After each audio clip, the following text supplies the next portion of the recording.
Love is beautiful. Love is endless. Love is all around.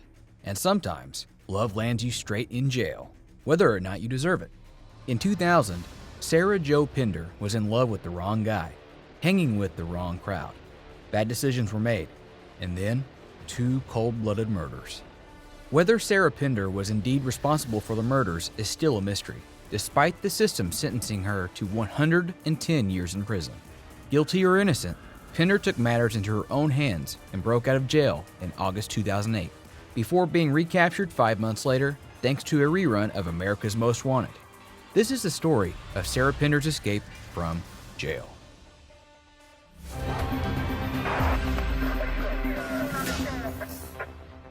It was the 4th of August 2008, and things were about to change for a certain inmate at Rockville Correctional Facility. 29-year-old Sarah Jo Pender had had enough of her imprisonment. She was ready to get out and start all over again, away from the bloody past, the messy trials, the countless appeals to have the evidence reassessed, away from anyone she knew and everyone who knew her. It was Sarah's point of view that she had already spent enough time behind bars. Sure, the world called her a murderer, a female Charles Manson, but she never strayed away from her version of the events. She was innocent, or at least almost innocent, but there wasn't and never had been any blood on her hands. Sarah Pender was 21 years old in 2000. Pender was a Purdue University dropout. She worked as a secretary. Her dreams of working in a particle accelerator lab or pursuing a career in biochemistry long gone, or at least put on hold. Her life was quite good as it was, especially since she'd met Richard Hull, who worked as a bouncer at a bar. The two of them had quickly fallen in love and moved in together. Pender and Hull shared their apartment with another couple, Andrew Cataldi, 24, and Tricia Nordman, 25. At 21, Pender was already a far cry from the ambitious student she'd once been. Her boyfriend, Richard Hull, had a criminal history that included 6 misdemeanors and 2 felony convictions for auto theft and residential entry. Her roommates, Cataldi and Nordman, were both fugitives with a background in drug dealing and forgery. And Sarah Pender knew her boyfriend Hull and Andrew Cataldi sold drugs from their place, but she didn't really mind. Things were going great, until they weren't. Richard Hull and Andrew Cataldi had a falling out, presumably because Cataldi had failed to include Hull in one of his drug deals. Hull had enough, and because he could not legally purchase firearms due to his criminal record, he allegedly persuaded Sarah Pender to purchase a weapon for him. On the morning of October 24, 2000, Hull and Pender drove to a local hypermarket where Sarah Pender paid for a shotgun and ammunition. What happened next is anybody's guess, despite the fact it all took place 23 years ago. Here's the official version. Richard Hull and Sarah Pender returned home around 11 p.m. that night. Pender headed out for a walk shortly after. Meanwhile, an argument broke out between Hull and Cataldi. The two men physically fought, but their brawl turned into a murder. Hull used the weapon Pender had purchased for him to kill both Andrew Cataldi and his partner, Tricia Nordman. Both of them were dead by the time Sarah Pender returned from her walk. Pender didn't recoil in horror. She didn't call the police. Instead, she helped her boyfriend place the bodies in the back of Hull's truck. The two of them drove away and placed the bodies in a dumpster. Hull was arrested in Noblesville on October 27th, and he confessed to the murders straight away. Pender was arrested the same day. Pender herself faced trial at Marion Superior Court in July 2002, but neither Pender nor Hull testified at the trial. The trial was ruthless, and despite the fact that no DNA evidence was found that linked Pender to the murders, the prosecution was hell-bent on proving her guilt. She was dubbed a master manipulator. The court heard that even though Richard Hull was the one who pulled the trigger, Pender pulled the strings. Larry Sells, the prosecuting attorney, called Sarah Pender the female Charles Manson, claiming her influence over Hull was akin to Manson's influence over his cult. Hull pleaded guilty to avoid trial. He claimed from the start that the murders had been Pender's idea, which further convinced the court. Despite this, Hull never backed his claim, never gave any indication as to why Pender would have wanted Cataldi and Nordman dead, but Hull claimed Pender had admitted her guilt in a letter she'd sent him in May 2001. Sarah Pender was found guilty and sentenced to 110 years in prison on August 22, 2002. And now, 6 years later, on August 4, 2008, she was ready to leave. Efforts to get her out of jail legally had always failed. It hadn't even mattered that Richard Hull himself, in a signed affidavit, had recanted and admitted the letter was a forgery. So Pender used all her resources to get herself out of jail. and back to freedom.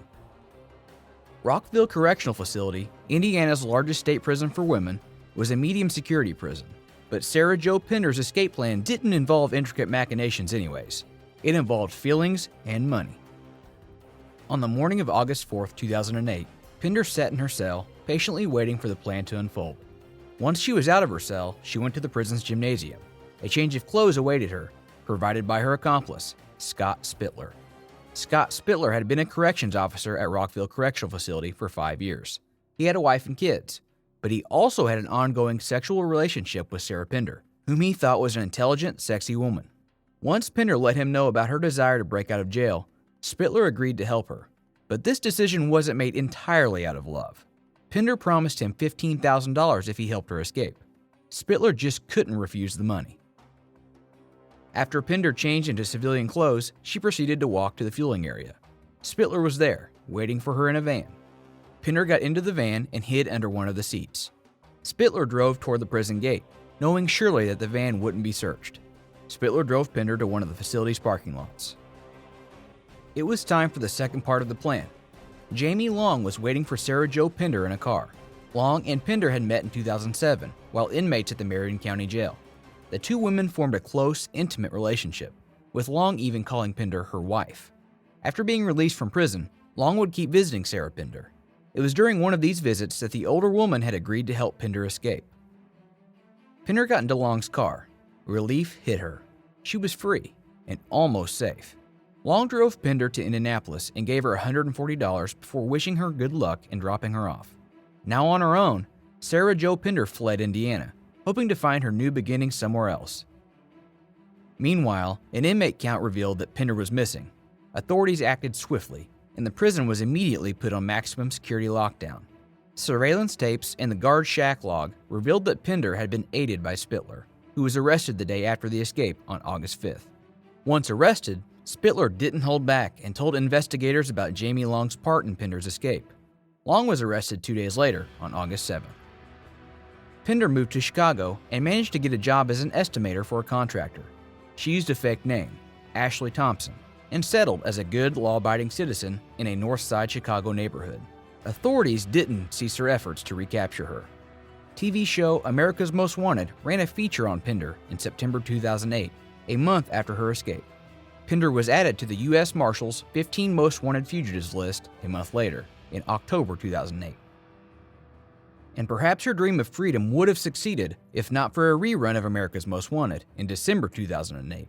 After seeing the rerun, one of Pender's, now Thompson's, new neighbors identified her as a fugitive and alerted the Chicago police.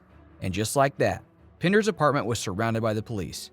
The woman didn't resist arrest, but she denied she was Sarah Pender. After her escape, Pender was held in solitary confinement for 5 years. She was allowed to leave her cell for only 2 hours a day. She spent the rest of her time by herself, reading and trying to keep her mental sanity. She was transferred back to Rockville Correctional Facility in 2018. Sarah Pender's story is a controversial one, with many people believing her being convicted for murder is nothing else but a glaring system failure. More shockingly, Larry Sells, the prosecuting attorney who linked her to Charles Manson and worked to see her behind bars for 110 years, now believes Sarah Jo Pender to be innocent. Pender is now 43 years old. According to Larry Sells, justice is long overdue for Sarah Pender. Unfortunately, the legal system has to date failed her, but that grievous error can and should be corrected. Pender has spent most of her time in prison trying to appeal the verdict, and perhaps she will never stop. It was an early morning on April 29, 2022, and Vicky White was getting ready to put her plan into motion. She had given it much thought in the past few months, and now she was finally ready to do it. At 56 years old, Vicky White was working her last day on the job as an assistant director of corrections in Lauderdale County, Alabama. 17 years. That's how many years Vicky had spent as a corrections officer.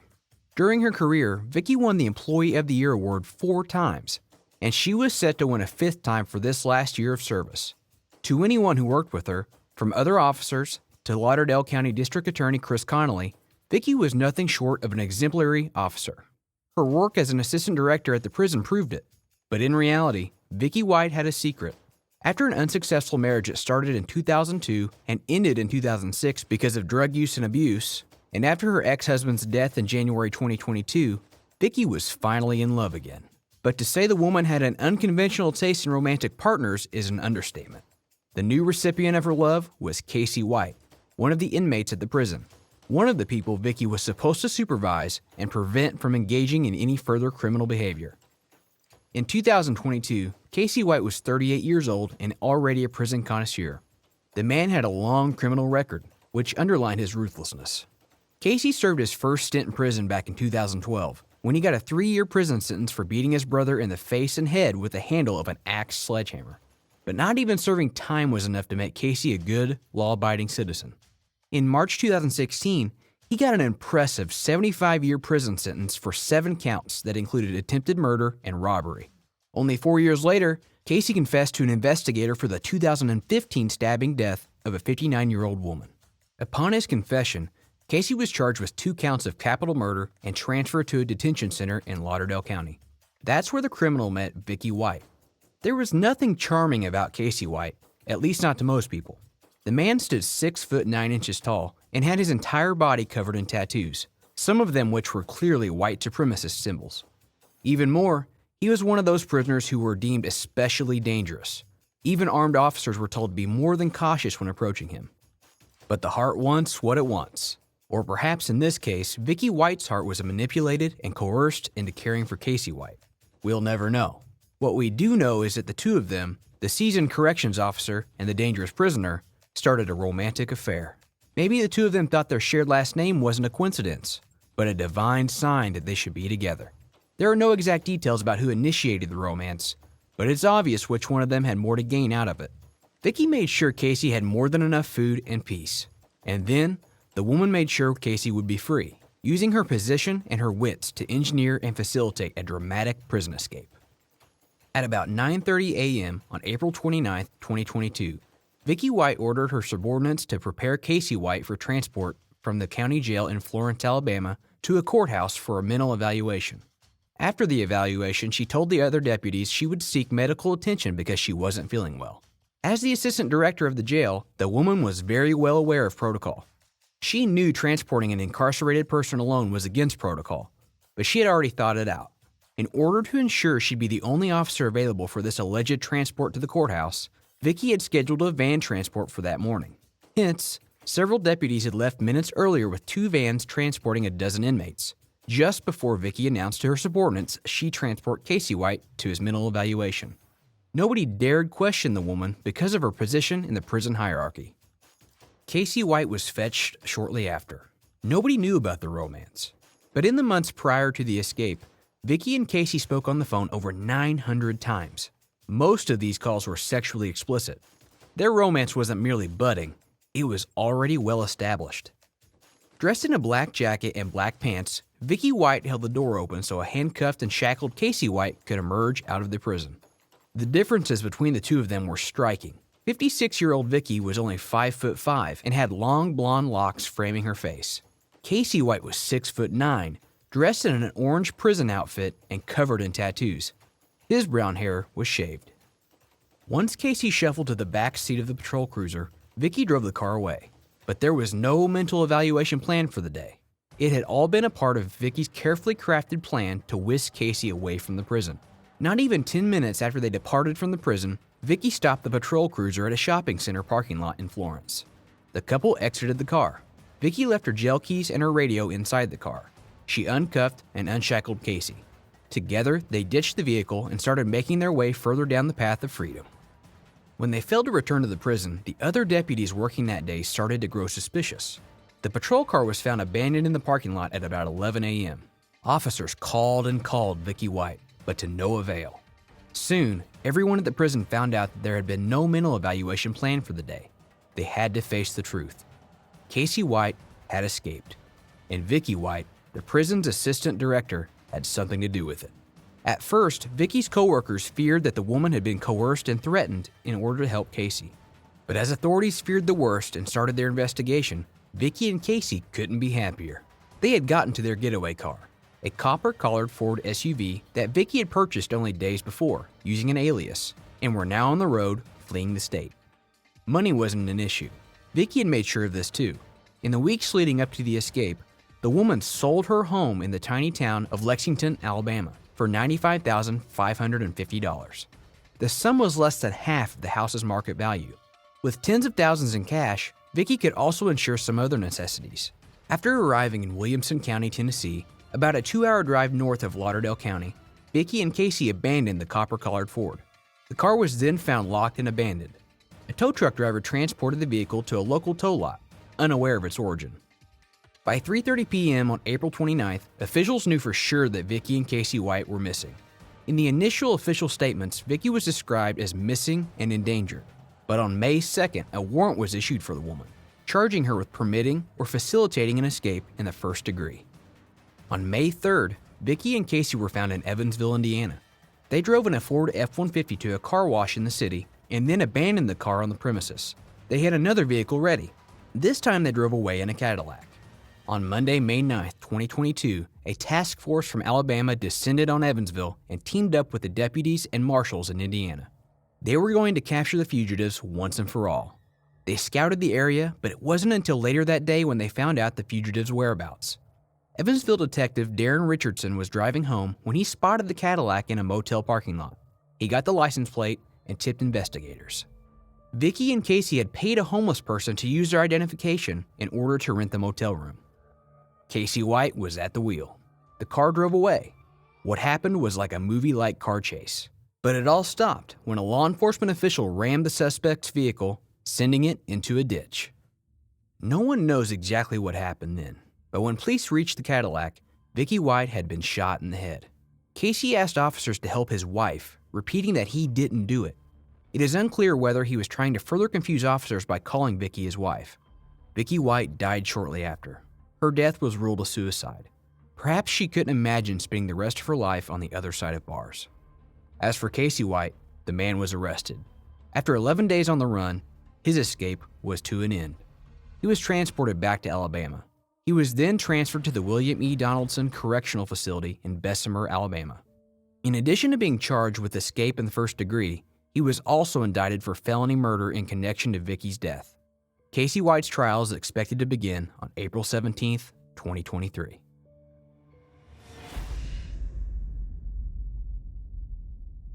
In 1971, Frank Abagnale was being escorted to the Federal Detention Center in Atlanta, Georgia. He was sentenced to 10 years in prison for forging checks.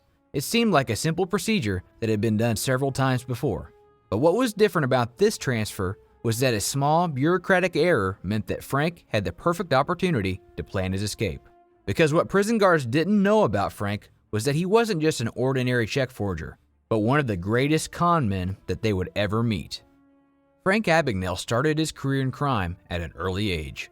It all started out with the divorce of his parents when he was only 14 years old. He ran out of the courtroom when asked to choose whom he wanted to live with, and soon after committed his first crime. From the separation of his parents to his first encounter with criminal life, he dealt with life's cards in a less than ideal way. His father, who he loved and respected a lot, was one of the first targets of his harmful impulses. Frank found a way to use his father's card to buy tires and batteries from gas stations, and then asked the attendants for the cash in return for those products. He made a whopping $3,400 defrauding his father, and this turned out to be just the beginning. Frank soon started building a reputation for himself as a career criminal, starting impersonating people at the age of 15. Early on, his exploits were as simple as forging checks and petty theft. But by the age of 21, he was one of the world's most wanted criminals. He had already impersonated a teacher, a doctor, and even a pilot. He had even broken parole on several occasions, and one time he did so by stealing a car. Run-ins with the law were nothing new for Frank. However, this time around was different. He felt like it was his time to shine while being escorted to prison by a U.S. Marshal. In his line of business, this must have been a real Hall of Fame moment. But things were about to get even better for Frank. The U.S. Marshal escorting him had forgotten to give the prison Abagnale's detention commitment. This is highly unusual for the procedure in question. Unable to find a better explanation for what they didn't realize was a major bureaucratic error, the prison guards jumped to the conclusion that they were being investigated by Frank, who they were sure was an undercover FBI inspector. The guards played right into Frank's hands, and Frank immediately started planning his escape. He was a natural at getting into people's minds through sheer confidence. Back when he was 17, he convinced people he was a graduate of the American Airlines pilot school, with only a uniform he picked up from a store. He had also managed to open multiple bank accounts under different names, and had forged his driving license to make him 10 years older on paper. So it wasn't that difficult for him to convince all the prison guards that he was an authority figure simply by his demeanor, which the guards could differentiate from other inmates. The guards wanted to keep Frank happy, so he would be lenient with his review and wouldn't get the guards in trouble. That's when they started to comply with every request Frank made. The foundation was ready. Frank was given a wide berth by the prison administration, and all the perks that other inmates would have to fight for were given to him very, very easily. Calling up his friend? Sure, why not? This is where his friend, Jean Sebring, stepped into the picture. Jean had a business card that an FBI agent, Joe Shea, had given to her. She used this card to create a new one on which she entered Frank's information. She then impersonated a journalist and told the prison guards that she was writing an article about the prison and she wanted to interview Frank for better insight for the piece. One call and one visit from Jean later, Frank had in his hand the ticket to his freedom, a forged FBI card. Isn't it a great feeling when our intellect is validated? When something you suspected turns out to be right? That's exactly how the guards felt when Frank, the undercover investigator, waved his ID in front of their faces. Of course he was spying on them. They were onto him from the start. They were no fools, or at least so they thought. On the pretext of stepping outside to meet his associate, Frank Abagnale, the master con man, was finally in the wind, once again. To better understand the sheer audacity of this escape, you must know that this prison in Atlanta was no ordinary prison. It was a high-security prison which had a legacy behind it. It had housed Al Capone, one of the most dangerous career criminals in the history of the world, who had only managed to escape Alcatraz, a maximum security prison considered to be impossible to escape with the help of his network of cronies. And Mr. Abagnale required nothing more than a stroll. This wasn't the first time Frank had escaped prison either. He once slipped through the cracks of Cobb County Jail during a work detail, which in the U.S. is the name for the paid job that every prisoner must do. But Frank had to face the consequences that eventually came knocking at his door because of the road he paved for himself. Just a couple months after confidently walking out of the federal detention center in Atlanta, he was apprehended and went on to serve 4 years in prison. So was this the end of the road for Frank? Did the Great Escape only last a couple months? Again, life became very difficult for Frank after prison. At first, he worked a lot of odd jobs.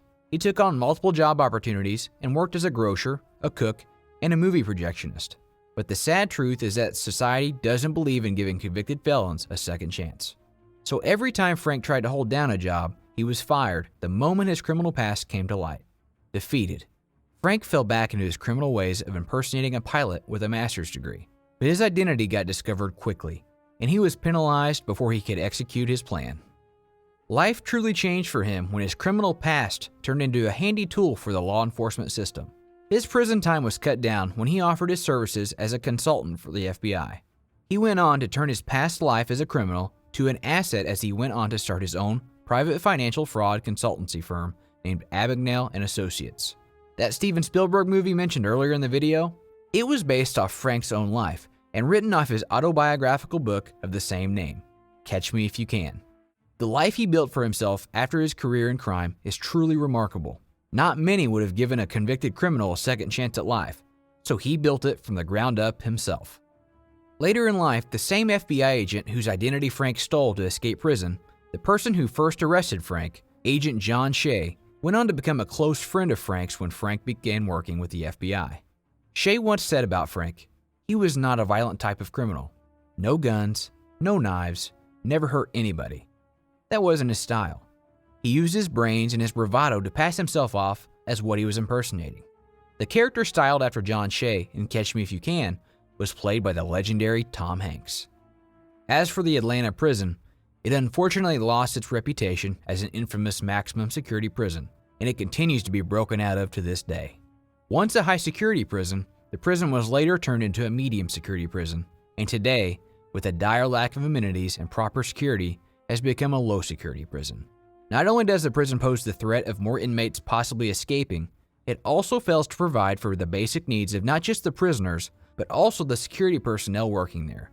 While Frank continues to do well for himself, and helps the government bring fraudsters to justice, the prison system meant to hold these criminals continues to deteriorate. Perhaps if Frank had to escape today, he wouldn't have to work too hard after all.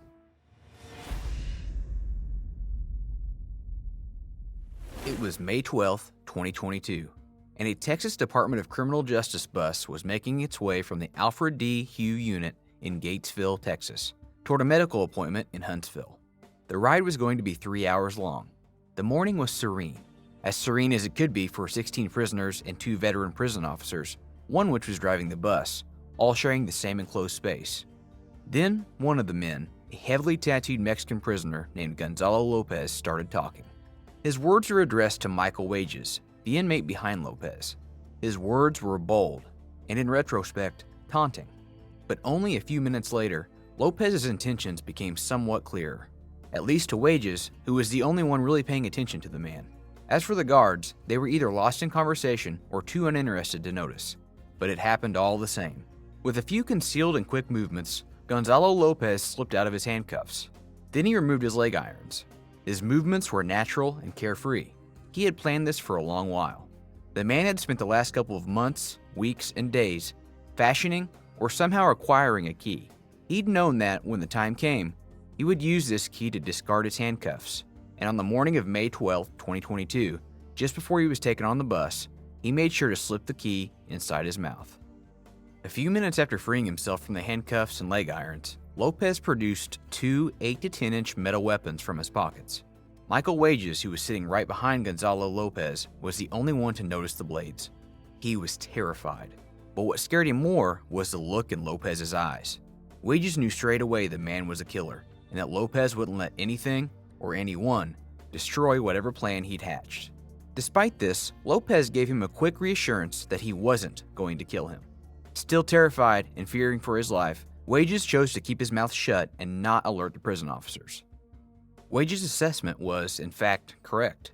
Gonzalo Lopez was a killer with a long history of violence. His criminal history dates back to 1994, when an 18-year-old Lopez was convicted of aggravated assault, possession of marijuana, failure to stop and render aid, and unauthorized use of a motor vehicle. In 1996, he was sentenced to 8 years in prison for all these charges. In 2004, the man was involved in a high-speed police chase. After firing shots at the police, Lopez escaped by fleeing on foot. But his most gruesome crime yet, the one he was currently in prison for, was the 2005 kidnapping and murder of Jose Guadalupe Ramirez. In 2005, Gonzalo Lopez was part of the La Mana drug cartel based in Tamaulipas, Mexico. Ramirez owed the cartel $40,000, and he had to pay it back one way or another. Lopez killed Ramirez with a pickaxe before burying his body in the woods. Lopez was arrested a month later, in April 2005, and he was sentenced to life in prison for capital murder and aggravated kidnapping. Gonzalo Lopez wasn't someone to be messed with. He was as resourceful as he was gruesome. In the months before May 12, 2022, the man went on many medical trips, not because he had any serious health issues, but because he wanted to get familiar with the prison buses and the security protocols. These trips helped him make some important discoveries. First, the number of guards present on these trips was way smaller than expected. Almost half of the prison guard jobs at the Hughes unit were vacant. Because of this, the remaining guards were overworked, which made them grow increasingly lax. Lopez had noticed this laxity and used it to his advantage. That's how he knew making a key for the handcuffs and obtaining the blades would be safe. He knew the guards wouldn't bother to use the body orifice security scanner or boss chair on him. If the guards had used the device, they would have surely noticed the metallic pieces hidden in Lopez's mouth. But they failed to do so. They didn't even give him a quick pat down. After he freed himself, Gonzalo Lopez opened all of the windows he could reach inside the caged area at the front of the bus, which was reserved for high-security prisoners. Then, over the next hour, Lopez started prying up the tack welds around the square of the metal grating between the high-security prisoners and the driver. Had there been a third officer inside the bus, Lopez might have been spotted and stopped, but as such, he was free to do as he pleased. It certainly helped that the other prisoners were rooting for him. Once they realized what the man was doing, 2 of them started rapping rather loudly. They wanted to help him. It was around midday and the bus was now approaching the tiny town of Centerville, located halfway between Houston and Dallas. An hour and a half into the trip, Gonzalo Lopez managed to pry off a 9-inch by 18-inch square of grating. The escape was on. In an instant, Lopez stabbed the driver with one of the shanks. The bus came to an abrupt stop on Highway 7, and the two men stumbled outside fighting. But Lopez had the upper hand. He managed to snatch the driver's gun holster, but he didn't have time to figure out how to remove the weapon. Suddenly, the other officer burst out of the bus, gun in hand. The driver begged him to shoot Lopez, but Lopez was quicker. With both officers now outside, Lopez scrambled back up into the bus and began driving away.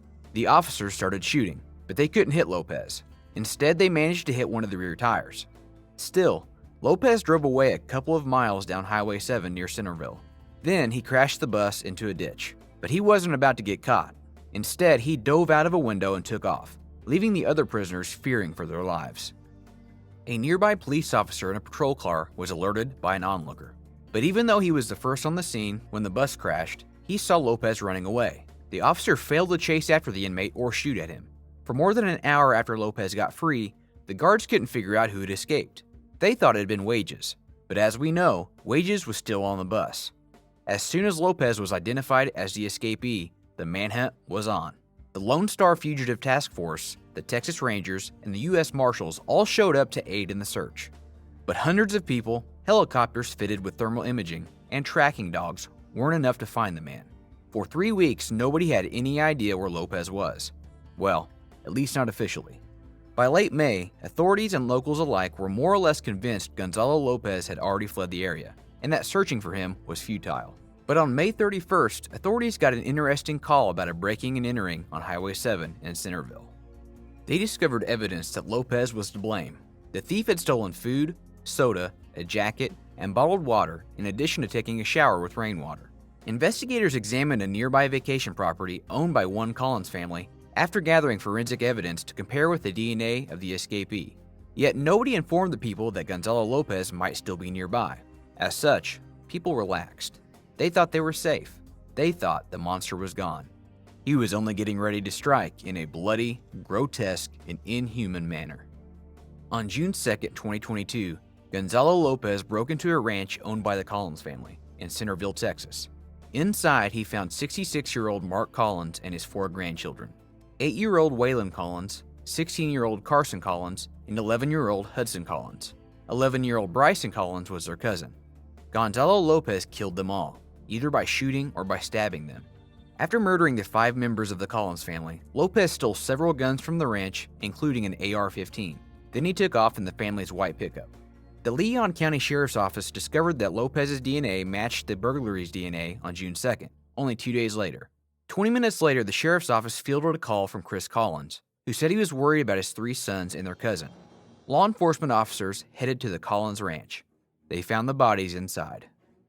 The white pickup had been seen heading south from San Antonio. Spike strips were laid across the highway. Lopez drove over, puncturing all his tires, but he didn't stop driving. Once he entered the city limits of Jordanton, Lopez shot at the police through the truck's window. Then he lost control of the truck, crashed into a utility pole, and finally crashed into a fence. But the fight hadn't left him. He got out of the truck and started shooting at officers. He was killed in the shootout. 7 months after Gonzalo Lopez, the Texas Department of Criminal Justice released a report showing the multiple failures that led to Lopez's escape. The report concluded the escape could have been prevented. Maybe then, Mark Collins and his 4 grandchildren would still be alive.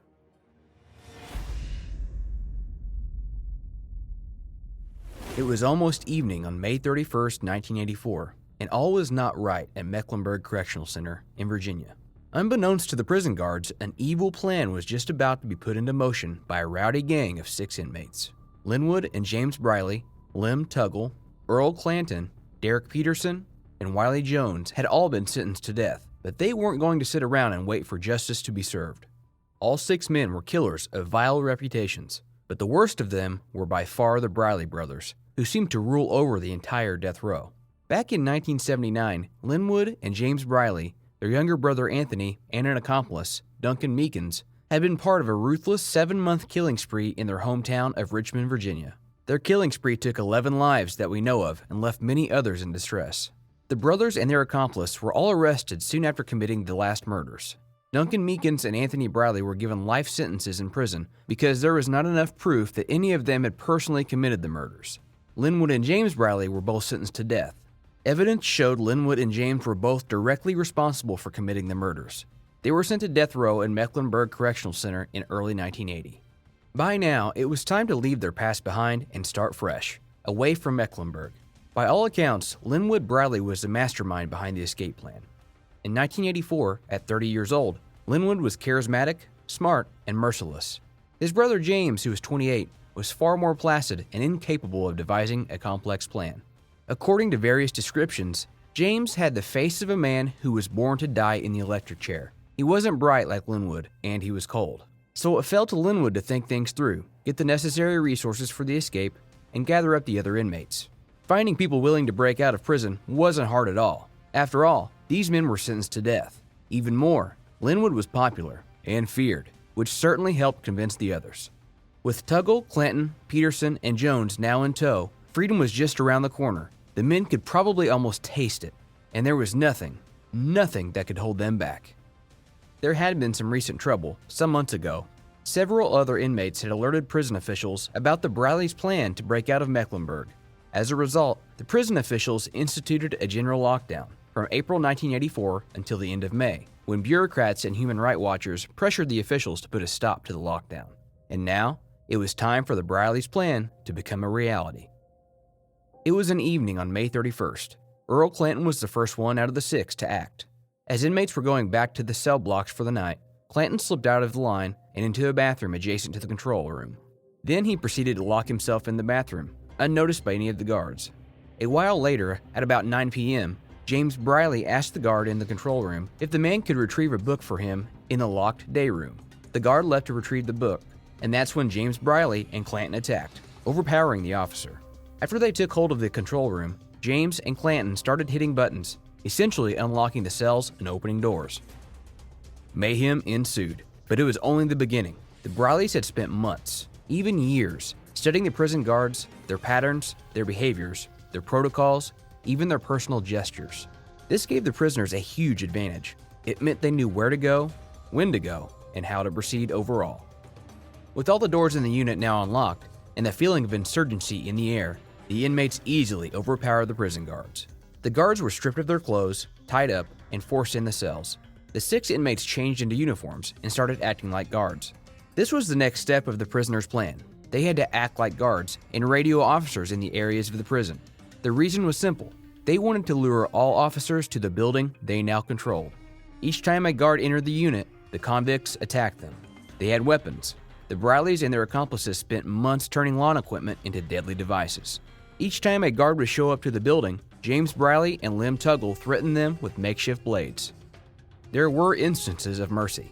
The older Briley meant to sexually assault a prison nurse, but he was also stopped by another inmate. Officer Coraline Epps, who had just had a baby, also feared she was about to be raped and killed, but she too had an unlikely protector. Despite being one of the 6 inmates who had planned the entire escape, Earl Clanton came to Epps' defense, telling her quietly that he was a dad. "I'm not going to let anyone come in here and hurt you. You have my word," Clanton told the woman. Then he proceeded to stay in front of the door, protecting her. As the minutes passed, the Brileys knew they were getting closer to their escape, but in order to reach the second portion of their plan, they needed the presence of one guard in particular. Then, they saw the man entering the building. One of the 6 inmates ambushed the officer, putting a blade to his throat. He had to listen and obey if he wanted to live. With the blade still pressed to his throat, the officer called other prison officials and told them the inmates had assembled a bomb and he needed to get it out of the prison before it detonated. He also asked for a prison van to be sent to the back of the unit so that the bomb could be carried away safely. Meanwhile, the Brileys and the other 4 inmates had to find something that could easily pass for a bomb. They raided a closet and put on riot gear. This way, their faces would be unseen by the prison guards they might encounter along the way. Then they placed a television on a gurney and covered it with a blanket. Their so-called bomb looked authentic enough. It was time to leave this hellhole, but not before getting fire extinguishers too. Just another touch of authenticity to their ruse. Linwood Briley, James Briley, Lynn Tuggle, Earl Clanton, Derek Peterson, and Willie Jones exited the building carrying the gurney. The van was waiting for them at the back of the building. Nobody even batted an eye at the 6 men. They looked the part of prison officials carrying a bomb. Then the men entered the van and away they went.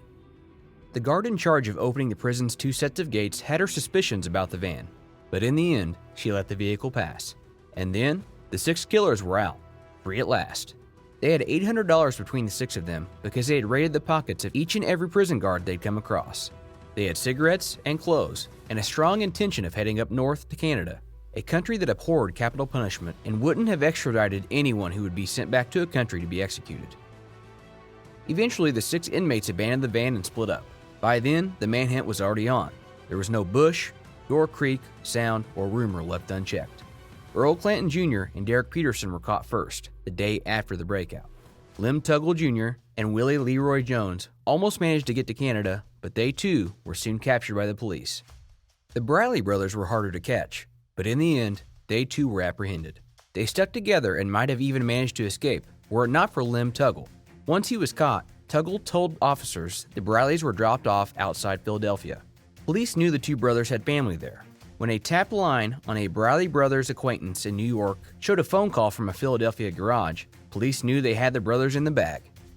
The Brileys were barbecuing chicken in the alley when they were arrested. None of the 6 inmates are alive today. They were all executed after being recaptured. Both Linwood and James Briley were executed in the electric chair at the Virginia State Penitentiary in Richmond. Linwood was executed in October 1984, while James was executed in April 1985. Earl Clanton's execution was carried out in April 1988. Derek Peterson's execution followed in August 1991. Willie Leroy Jones was executed in the electric chair in September 1992. The last of the 6 to die was Lem Tuggle, who chose lethal injection. He was executed on December 12, 1996. His final words were, "Merry Christmas."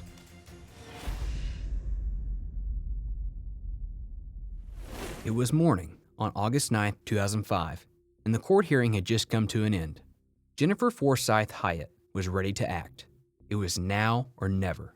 She either did it or not. But the woman knew not taking this chance wasn't really an option. She wanted to free George, her husband, and finally get to live the life she deserved. Jennifer was so sick of living for others, and it was high time she lived for herself. At 31 years old, the woman had already been married twice before she met George Hyatte. Jennifer had 3 children, 2 boys and a girl, and a long and messy list of relationships. As she sat in her blue Ford Explorer, watching the column portico of the Roane County Courthouse in Kingston, Tennessee, Jennifer knew there was nothing that she wouldn't do for George. Her gun was at the ready, the engine was running, and her heart wanted only one thing: to spare her husband a life in prison, away from her, away from freedom. A month before, the woman called her father, who was a former police officer, trying to convince him to give her a handcuff key. When the man refused, Jennifer devised another plan. Jennifer never had it easy, so she had to learn to be resourceful. Her first memory was of her parents' divorce. By the time she turned 15, Jennifer was no longer the little girl who loved horses. She was now someone who loved alcohol and drugs, someone whom older men saw as fair game. The summer before her senior year of high school, Jennifer met someone. When he asked her the big question, Jennifer said yes. The couple had 3 children, but children aren't enough to mend something that's inherently wrong, dangerous, and broken. Their marriage was filled with arguments, drug abuse, and heavy drinking. It didn't last. After another failed marriage and a few more affairs, Jennifer decided to turn her life around, so she took her kids and moved to Tennessee. In early 2004, Jennifer earned a diploma as a licensed practical nurse and took a nursing job at the Northwest Correctional Complex in Tiptonville, Tennessee. That's where she met him. Sure, she had had plenty of affairs, but George Hyatte was different. Jennifer had known it the very instant their eyes had locked for the first time. He was her soulmate, the perfect half, the one thing she'd been missing all these years. The two of them fell in love, but not everybody was a fan of this lovesick behavior. 5 months after getting the job and meeting George Hyatte, Jennifer was fired after sneaking food into the prison for him. People couldn't understand why on earth a seemingly respectable woman with a good job would risk it all for a prisoner like George Hyatte. While Jennifer Hyatte stayed put in the car waiting, George Hyatte was pleading guilty to a robbery charge in the courthouse. But then the courthouse hearing was over, and it was time to act. Jennifer was ready, her eyes glued to the building's entrance, and then she saw George, her beloved husband, descending the few steps between him and the van that was going to take him back to prison, away from her love.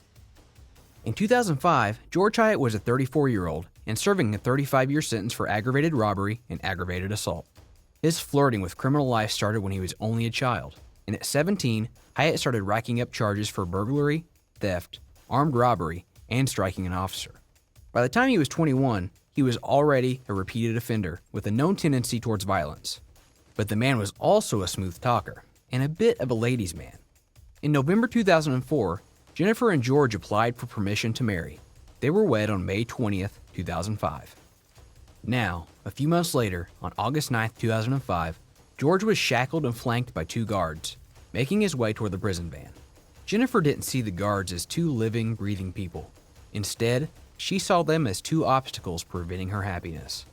She pulled up to the Tennessee Department of Correction transport van, and then she jumped out of the blue Ford Explorer, holding her gun firmly in her hand. Her husband George was stunned to see her, but he had put 2 and 2 together quickly and started encouraging her straight away. "Shoot him," George Hyatte yelled out. One of the guards, 56-year-old Wayne Cotton Morgan, grabbed his own gun, but it was no use. Jennifer Hyatte shot him 3 times in the abdomen. The man fell to the ground. He was dead. The other guard managed to shoot Jennifer, but in the meantime, George had made it to the car. The couple sped away before they could be apprehended. Jennifer drove despite her injury. Maybe it was the adrenaline, or maybe it was the ecstatic feeling of being close to her husband, but she knew she couldn't stop for any reason. They were so close. Way too close to risk destroying everything she'd worked for only because of a small gunshot wound. She drove the Ford to a nearby Subway sandwich shop.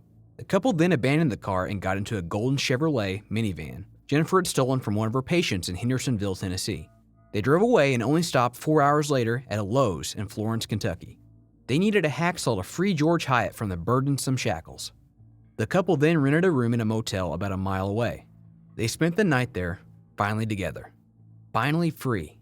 Jennifer Hyatte took antibiotics and pain meds in order to cope with her gunshot wound. But once morning came, the couple knew they had to move again. They were still too close for comfort, too exposed. They were in danger. In the meantime, Jennifer dyed her brown locks black. They took a cab ride to Columbus, Ohio. At the start of the journey, they handed a cab driver 2 $100 bills and started pleading with him. They wanted the man to book them a room in a hotel under his name. But Mike Wagers, the driver, was suspicious about the two. The pair told him they were headed to an Amway convention, which further deepened his suspicions. In Wagers' experience, Amway representatives loved talking about the MLM company they worked for, but these two were really quiet. Still, he dropped them off at the destination. The couple checked into America's Best Value Inn in Columbus, Ohio. They were at ease, smoking Marlboros and munching on snacks and Mexican foods, but their happiness was about to turn sour. Once Mike Wagers got home in Kentucky, he started playing video games. As he was playing, a friend of his told him about the fugitives and the fact that the police had just found an abandoned golden Chevrolet minivan. That's when something clicked for Wagers. He called the police straight away, tipping them about the couple's location. The Hyattes were in their room when the phone rang. Jennifer picked it up and was met with the voice of U.S. Marshal Nikki Ralston. Ralston told Jennifer to get her husband, George, exit the hotel room, and follow the directions of the officers, who would be to their immediate right. They were surrounded. It was the evening of August 10th, 2005. Once the couple got out of their room, Jennifer started pleading with the officers. She asked them not to hurt her husband. "Baby, baby, it'll be okay. It'll be okay," she kept hollering at George Hyatte. Both of them were immediately taken to jail. Jennifer Hyatte pleaded guilty to first-degree murder on September 17, 2007. She was sentenced to life imprisonment without the possibility of parole. She is currently serving her sentence at the Tennessee Prison for Women in Nashville. While in her initial cell in Ohio, Jennifer wrote several letters, but all of them were confiscated. She called those 2 days on the run with her husband the best of her life. George Hyatte pleaded guilty to all charges on March 9, 2009. He also pleaded guilty to first-degree murder of the guard Wayne Cotton Morgan. He was sentenced to life imprisonment without the possibility of parole. On March 25, 1999, John Killick was waiting in Silverwater's jail exercise yard. Killick knew what was coming, or, more exactly, who was coming. At 57 years old, Killick was still very young at heart, and he was head over heels in love with an unusual woman, a 41-year-old librarian named Lucy Dudko. There was only one reason Killick was waiting in the exercise yard. Lucy was coming to rescue him. The couple had hatched a plan to get Killick out, and March 25th was the big day. Killick and Dedko met sometime in the mid-90s while at a party. The two of them fell hard for each other, despite their apparent differences. Dedko, who had a thick accent, was a Russian-Australian librarian. She had a slight frame and a kind face. Nothing about her appearance pointed to her inner strength, her resourcefulness, and dubious morals. As for Killick, he was a career criminal. Killick's childhood had been a comfortable one, but it all changed when he turned 17 years old and his mother committed suicide. That very day, Killick decided to leave home and make his own luck. 7 months later, he was in juvie. The first experience didn't determine Killick to seek out a more righteous lifestyle. In 1966, the man started his long career as a bank robber. He needed the easy money to fund his gambling addiction. As such, he acquired quite the reputation, becoming Australia's first decimal currency bank robber. Not even meeting Lucy Dedko was enough to get the man to settle down for long. In fact, maybe that was part of the attraction. While Killick was definitely a skilled robber and a dangerous man, he was widely regarded as a gentleman. He had never physically hurt anyone. Once Killick and Dedko met, they embarked on an affair before moving to Canberra. Soon after, police came knocking. Years before, Killick had violated parole there, and authorities wanted him back in jail for it. It didn't matter what the authorities wanted. Killick and Dedko were together. They were in love, and nothing was going to tear them apart.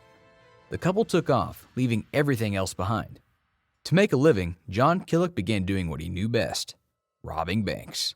But the man's luck ran out, and he was arrested and imprisoned in Silverwater Jail in Sydney. Killick and Dedko's romance didn't fade away. They stayed together through thick or thin. At one point, while Killick was appearing at a courthouse hearing in Queanbeyan in southeast New South Wales, Dedko suggested she could break him out of custody. She had a gun, and she was ready to break all hell loose in order to help her beloved. But John Killick told Lucy Dedko to abandon the plan. It was too risky. Instead, the two of them hatched a better plan. They had plenty of time. Dedko would visit Killick 3 times a week at his prison. That's when they came up with the idea to use a helicopter. Silverwater Jail was the perfect ground, both literally and figuratively, for an escape by helicopter. Some believe the prison guards may be too easily used as an airplane landing pad when Silverwater was first erected and later rebuilt for about $84 million. The prison's perimeter was once patrolled by armed guards, but they were retired in 1995 and replaced with security cameras. Security cameras, as you might have guessed, aren't able to shoot any would-be escapees. As Killick waited in the exercise yard, Lucy Dedko was carrying out her plan. She was determined to free her boyfriend, no matter the cost. On the morning of March 25, 1999, Lucy booked a helicopter joyride. The pilot, Tim Joyce, was to take her over the so-called Harbor Bridge track, which included the Olympic Stadium and Village, Sydney Harbor, and Manly. There was nothing out of the ordinary about Dedko's request. With the Sydney Olympics only a year away, many tourists booked flights near the site. What was unusual about Dedko, the pilot noticed, was she had 4 shopping bags with her. Still, the woman seemed harmless enough. The helicopter took off, and Tim Joyce, the pilot, started his usual routine. He began offering tidbits of educational commentary about the track. He attempted small talk and small remarks about the sights. But his passenger, Lucy Dedko, was far from interested in what the man had to say. Instead, she was fussing, agitated, and looking for something inside her shopping bags. As they neared the Olympic site, Dedko's interest was piqued. "Was that a prison just ahead?" she asked the man. Then, Dedko asked Joyce to fly around the prison. She wanted to get a better look. Joyce flew around the prison's perimeter. Dedko kept looking for something in her bags. And then, she finally found what she was looking for. The woman got out a 2-shot Derringer pistol. She pointed it at the pilot's head. "This is a hijack," she told him. Joyce immediately tried to activate the transponder, but he was out of luck. Lucy Dedko knew what a transponder was. John Killick's cellmate was a con man helicopter pilot, and he told Killick all about the transponder and what it did. If the pilot had gotten the chance to activate it, the device would have created a frequency at Sydney Control Flight Services, alerting them of a hijack. Dedko was well informed. In an instant, she hit the pilot's hand with the handle of her gun. She then turned off the transponder as well as the radio switch. Dedko instructed the pilot to land in the prison exercise area. The man had no other choice. It was either that or death. John Killick watched the helicopter approaching the yard. He was proud. Dedko was indeed a feisty woman. Other prisoners around him watched in awe, either too stunned to move or cheering. Then, most of them ran toward the prison building. Killick made his way toward the helicopter. Once John Gillick got inside the chopper, he was the one to direct the pilot. Killick told Joyce to fly northeast to Macquarie University, about 6 miles away in Sydney's north, and land on Christine's Oval. Once they landed, Killick tied Joyce's arms and legs with a cord and told him to stay still for a while. Then, Killick and Dudko ran into a nearby bush. They watched Joyce untie himself and go into a nearby clubhouse, where he called the police. The couple then flagged down a car and, holding the driver at gunpoint, made their way to North Sydney, where they met up with some of Killick's old friends. Then, their trace was lost. The news of the prison escape took Sydney by storm. Calls from people claiming to have seen the couple were flooding in daily. Authorities quickly realized Lucy Dudko was the #1 suspect in the case. Media loved the story. It was a classic tale of gun-toting lovers, them against the world. The press dubbed Dudko as Red Lucy. The couple were named Australia's Most Wanted. The investigation took officers to Killick's ex-wife, Gloria's apartment. Apparently, Lucy Dudko and Gloria had struck up a friendship, and Lucy had been living in Gloria's apartment since Killick had been in prison. That's where the police discovered pages torn from flight magazines advertising helicopter joyrides over Sydney, and 3 videos: Hostage, Breakout, and Fled. Dudko had certainly done her homework. It took authorities 45 days to catch John Gillick and Lucy Dudko. On May 8th, the two checked into Bays Hill Caravan Park in Sydney's west, renting a cabin under a false name. Apart from the false name, they'd done little else to disguise themselves. The two had only dyed their hair. Their cover was blown by the caravan park manager. Minutes later, their cabin was surrounded by police officers who used loud hailers to let the couple know their adventure was over. Dudko was convicted on 5 charges. She received a 10-year sentence. Killick was given a 23-year prison sentence. Their love story refused to die. For years, the couple exchanged more than 4,000 letters and 100 phone calls. They repeatedly made requests for permission to marry, but all of them were refused. Dudko was the one to call off the relationship. While in prison, she embraced religion and decided to move on with her life, without Killick. Lucy Dudko was released 7 years and 2 months after the escape. John Killick eventually got out of prison, on parole, and is now an author with 3 published books.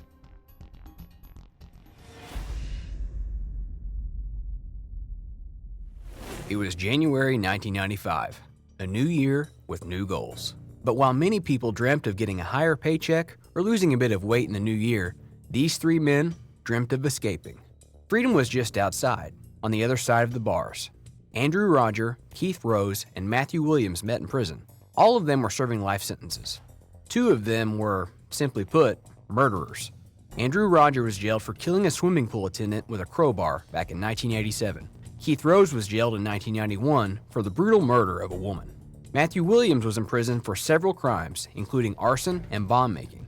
The 3 men became friends, and together they hatched a plan to escape prison once and for all. In 1995, Parkhurst was a chaotic place, the perfect breeding ground for crime. There were a number of reasons for this dramatic downfall of the prison.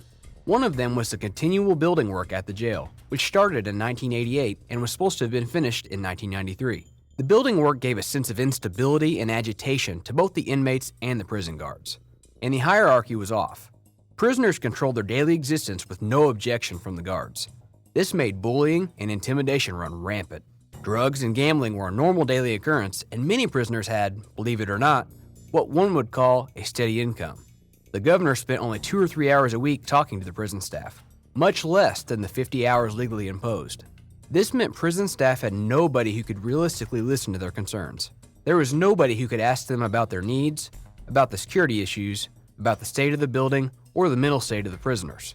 There was nobody to care that at some point the prison had been taken over by the convicts. Even more, the staff was largely untrained and the security technology was lacking. A sense of leniency was ruling over the prison.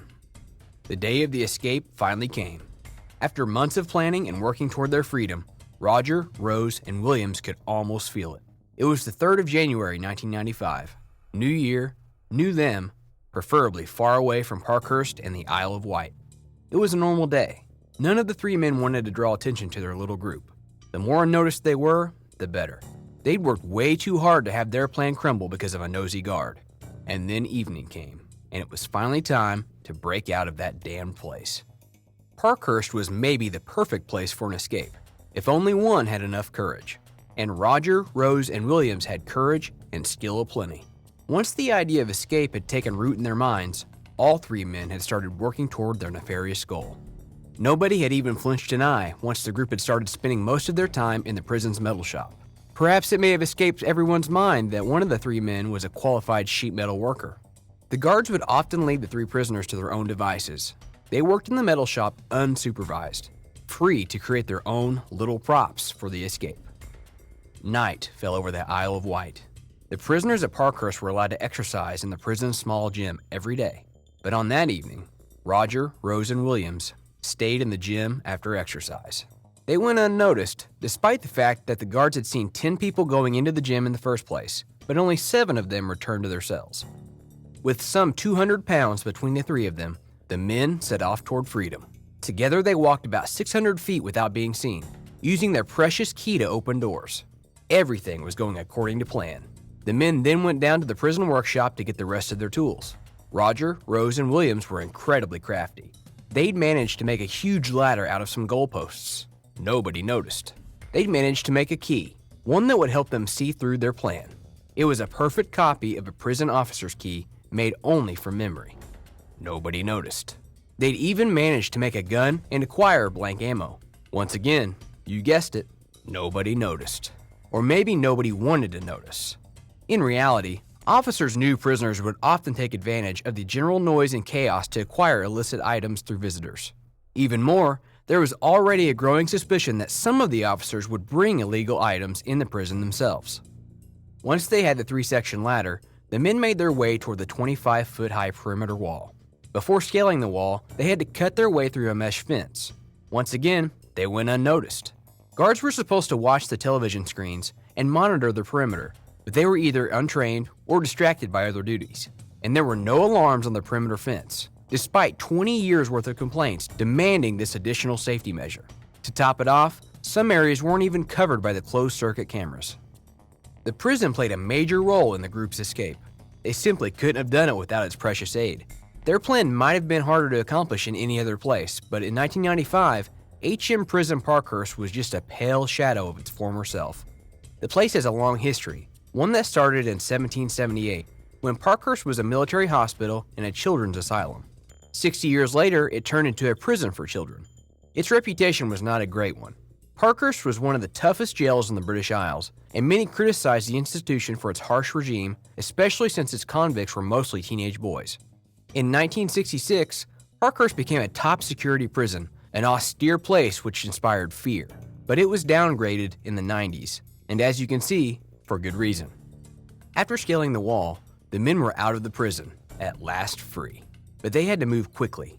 Once they got out, Roger, Rose, and Williams walked to Newport, the county town of the Isle of Wight, while wearing their own clothes, which we can assume the men had acquired during their careful preparation for their escape.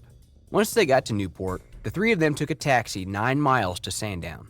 Their plan wasn't over. What good was their prison escape if they didn't manage to get off the Isle of Wight? There's only so much room to hide on a small piece of land in the English Channel. No. They had to get to a small, private airport between Sandown and Shankill in the east of the island and steal a plane. Keith Rose was going to be their amateur pilot. Fleeing by water was too much of a risk. No, they had to fly. Once they got to the airport, they only found a small Cessna 105, locked away in the main hangar. Rose was sure they could make it work, despite the fact that the Cessna 105 is a trainer aircraft meant for 2 people, not for the 3 heavy men. Perhaps they had no idea that the aircraft would have no chance of leaving the runway with all 3 of them inside. They used a crowbar to open it. Once they got inside, they were met with another problem. There was no cockpit key either. Rose used a piece of crude metal to try and get the engine going. The man struggled for a while, but it soon became obvious that his efforts were futile. And then, to make matters even worse, the piece of metal broke off. Half of it was now stuck in the lock. What now? Well, they had to hide.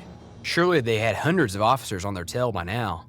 In reality, nobody at the prison noticed their absence for 2 hours. It was a dog handler at Parkhurst who first noticed a hole in the wire perimeter fence. After that, it took an additional 30 minutes for officers to figure out who was missing. And while officers knew they had to start the hunt for the 3 prisoners, they had no idea how to go about it. Who should be called for help? Roger, Rose, and Williams hid in the small woods that littered the area.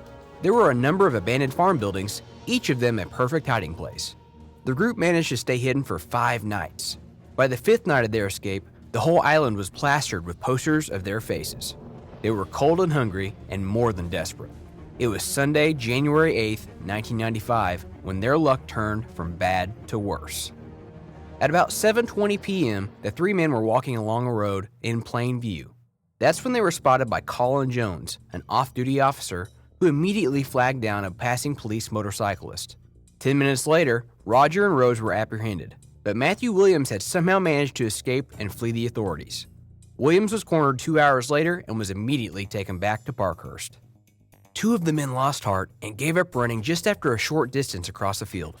Rose and Roger looked dejected. They didn't have any strength left in them, but Williams looked much fitter. He was desperate to get away and disappeared off across the fields, a police officer later told the press. Raymond Riles was born on the 1st of June, 1950 in Harris County, Texas. Not much is known about his childhood or general background. What we do know, however, is that Riles only completed 7 years of education and later went on to work as a truck driver. His criminal record began when he was a juvenile, and it included everything from burglary, robbery, and even attempted rape. Riles was a violent man, one who instilled fear in those around him. Once, during one of his episodes, he tried to tie his own wife to a railroad track as a train neared, while calling her Jezebel and yelling at her to repent for crimes unknown.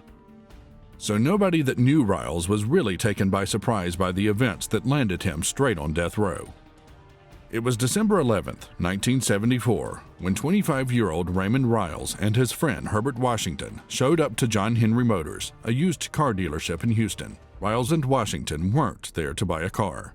They just wanted to have a word or two with John Henry, the dealership's owner.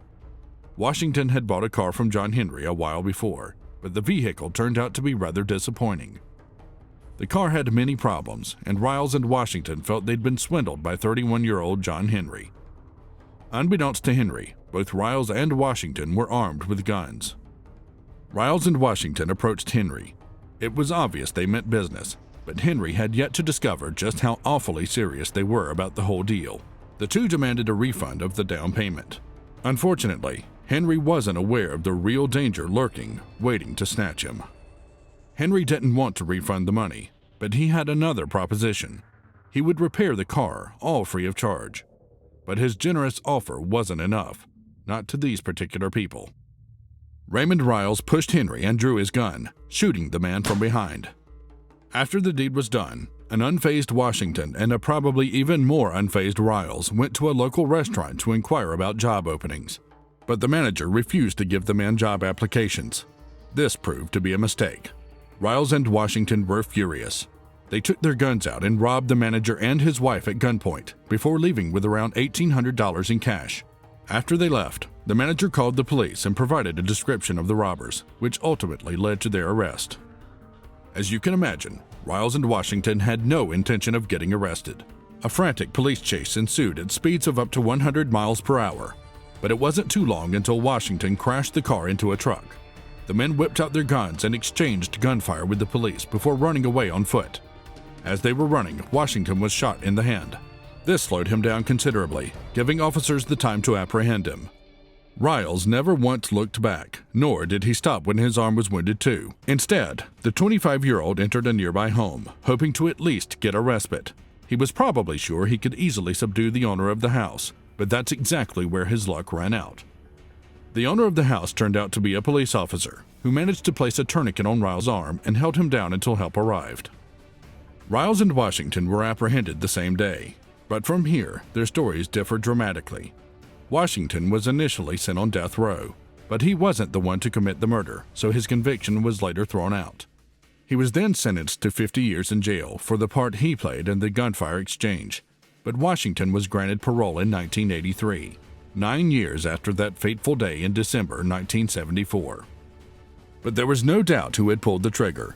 Raymond Riles stood trial for the murder, and nothing his lawyer said in his defense was enough to change his sentence. Once Riles' trial started, it was more than obvious that the man wasn't mentally sane. Riles had multiple outbursts during the trial. He broke things, yelled at the judge and prosecution team, and even tried to attack the judge. Expert witnesses testified Riles was completely mentally ill. According to their expertise, Riles had delusions, psychotic thoughts, and most likely suffered from schizophrenia. The medical history of Riles' family was also deemed relevant. Many members of his family had been committed to mental health facilities over the years. A psychiatrist testified Riles acted like a dog when she tried to interview him. Despite this glaring evidence that Raymond Riles was mentally ill, the prosecutor chose to believe it was all an act on Riles' part, the man's desperate attempt to escape the capital punishment. The court seemed to agree. They even claimed it didn't matter that Riles was mentally ill. If anything, that was reason enough to have him sent on death row, where he would no longer be a threat to society. Riles was convicted of capital murder and sentenced to death in 1976. His first conviction and death sentence were later overturned on appeal because prosecutors had used evidence from the restaurant armed robbery at Riles' murder trial. But the matter was settled in 1978, and Riles was sent back on death row in no time. He was one of 10 death row inmates who signed a petition declaring their intention to stop pursuing further appeals and asking to be executed as soon as possible. Perhaps Riles believed the authorities didn't move fast enough, or perhaps he had a deal with the voices inside his head. It was May 20th, 1985, when other inmates saw Riles talking to himself, eating grass, rolling in the dirt, and trying to communicate with Mother Earth and Allah while he was in the recreation yard. The next day, Riles surrounded himself with piles of papers, Bibles, and other books and lit a match. He wanted to go, and fire was as good a way as any other. But his suicide attempt was unsuccessful. Riles was found just in time, and he was rushed to the hospital with severe burns on 30% of his body. In 1986, the Supreme Court declared that states may not execute people who did not understand why they were being executed, people that should be legally classified as incompetent. But despite the fact that Riles was obviously mentally unstable, and even medication did little to help him, this new ruling was overlooked in his case. He was scheduled to die by lethal injection on September 17, 1986, and for the first time, it looked like the state was serious about it. The Supreme Court ruled that despite the glaring evidence Raymond Riles was mentally ill, the execution would go ahead. And it probably would have happened were it not for a separate claim from Riles' attorneys that black men with white victims were disproportionately sentenced to death. Riles' execution was stayed 2 hours before it should have taken place. Riles had another execution date in 1988, but it never happened. It was the last execution date Riles ever received. Years of isolation turned Riles' mental health for the worse, but not all officials believed in the severity of the inmate's condition.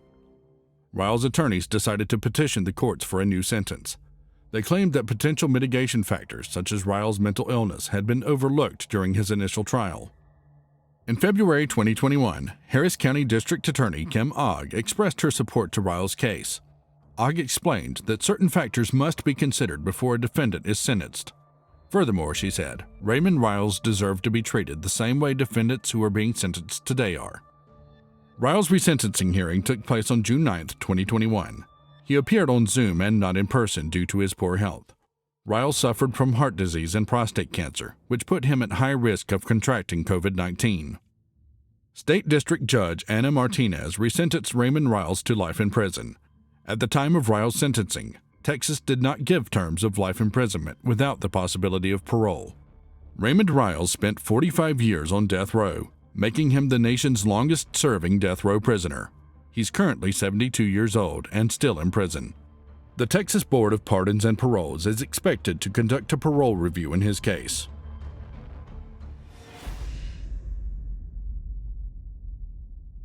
Back in 2018, Faid staged a spectacular escape, a tour de force which baffled authorities and turned Faid into somewhat of a gangster superstar.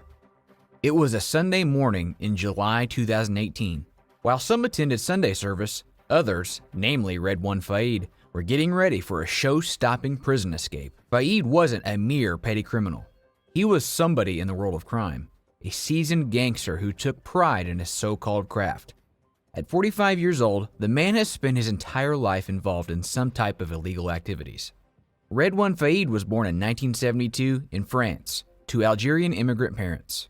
He didn't have an easy childhood. In 1988, his father abandoned his family and left Faid's mother to care for 11 children. 3 years later, Faid's mother died of cancer. Redoine Faid had always loved cinema, particularly gangster movies.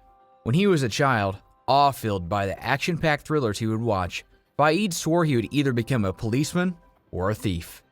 At only 19, he was already a delinquent, and so were his brothers. They all worked together toward a life of crime. Redoine Faid's first big robbery took place in 1990, when he was still a senior in high school. After robbing a bank, he switched to hijacking and robbing armored vans. At that point, he didn't have big plans for the stolen money. Instead, he used the money to impress his friends. Faid wanted to look like he was used to leading a flamboyant life. He wanted to be one of the smooth gangsters he adored when he was a child. In the mid-90s, the man led a criminal gang responsible for everything from armed robbery to jewel theft and extortion. After spending 3 years on the run, Redoine Faid was arrested in 1998 and sentenced to 30 years in prison. He was released on parole only 10 years later. Once he was released, Faid wrote a book about his experiences, claiming he was a changed man. 2 years later, in 2011, Faid was back in prison, this time with the nickname Leprechaun, the Rider. But Faid didn't entirely agree with his new 8-year sentence. Sure, he was in fact guilty of planning an armed robbery that had claimed the life of a policewoman, but this didn't mean he had to suffer too, right? That's why, in 2013, he used explosives to blast through 5 prison doors, while also taking hostages with him. Faid fled the prison using a getaway car, but authorities caught up with him 6 weeks later. And this time around, they weren't going to let him escape. Or so they thought. On July 1st, 2018, Redoine Faid was serving his new sentence in the Sud Francilion prison in Redoine, in the Paris region. The stunt he'd pulled back in 2013 by breaking out of jail had gotten him 10 years imprisonment. 18 more years had been added to his sentence for masterminding the 2010 armed robbery in which a young policewoman was killed. This time around, nobody believed Faid had another jailbreak in him. They were wrong. Over the years, Faid had become well-liked in prison. He was always polite to his guards and fellow inmates. He always had that old-time gangster aura about him. But sometimes, the quiet ones are the most dangerous.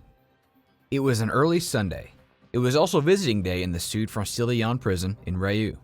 45-year-old Redoine Faid walked quietly into the visitor's room.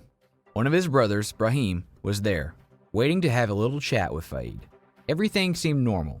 There was no sign of foul play. Despite this, prison officials were paying close attention to Faid. For some months, there had been several sightings of drones flying over the prison. Authorities immediately had to wonder whether there was a connection between the drones and Faid. For months, officials requested that Faid be transferred to another facility. But by the 1st of July 2018, the man was still in the same prison, which left guards fearing for their safety. Once he got in the visitor's room, Redoine Faid made himself comfortable and started talking to his brother. He knew attracting the guards' attention in any way would put a big dent in his plans. He had to appear unbothered, relaxed. In reality, he was probably more than excited, his body tingling in anticipation. He loved planning moments like this. In fact, he thought of himself as a bit of a filmmaker. Only he wasn't making up a story for the screen. He was altering real life, freezing time, and anticipating any problem that might interrupt his art form. While he talked to his brother Brahim, 3 other men were carrying out the master plan to help Faid break out of prison. Earlier that morning, Stephanie Bai, a helicopter pilot who had been hired by some tourists to give a ride over the countryside outside of Paris, found himself in a dire predicament. He found himself at the mercy of 2 gunmen. The gunmen ordered him to obey their instructions, otherwise, they said, Bai's family would be in great danger. To make sure the pilot would cooperate, the gunmen told him there was a commando stationed just outside his home, just waiting for the signal to hurt the man's partner and his daughter. The 65-year-old pilot gulped for air. He knew he had no choice but to follow the men's orders. The helicopter took off. Shortly after, it made a quick stop in a field.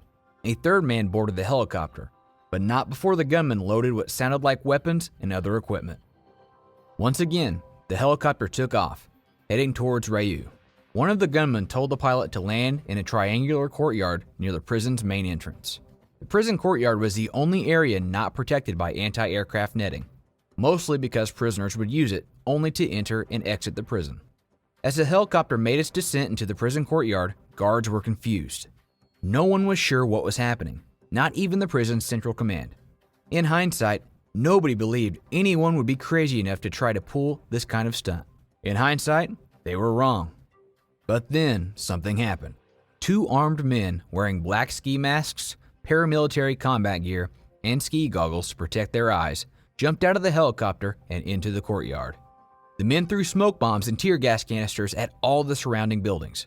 Meanwhile, the third man remained inside the helicopter, his gun pointed promptly at the pilot's head.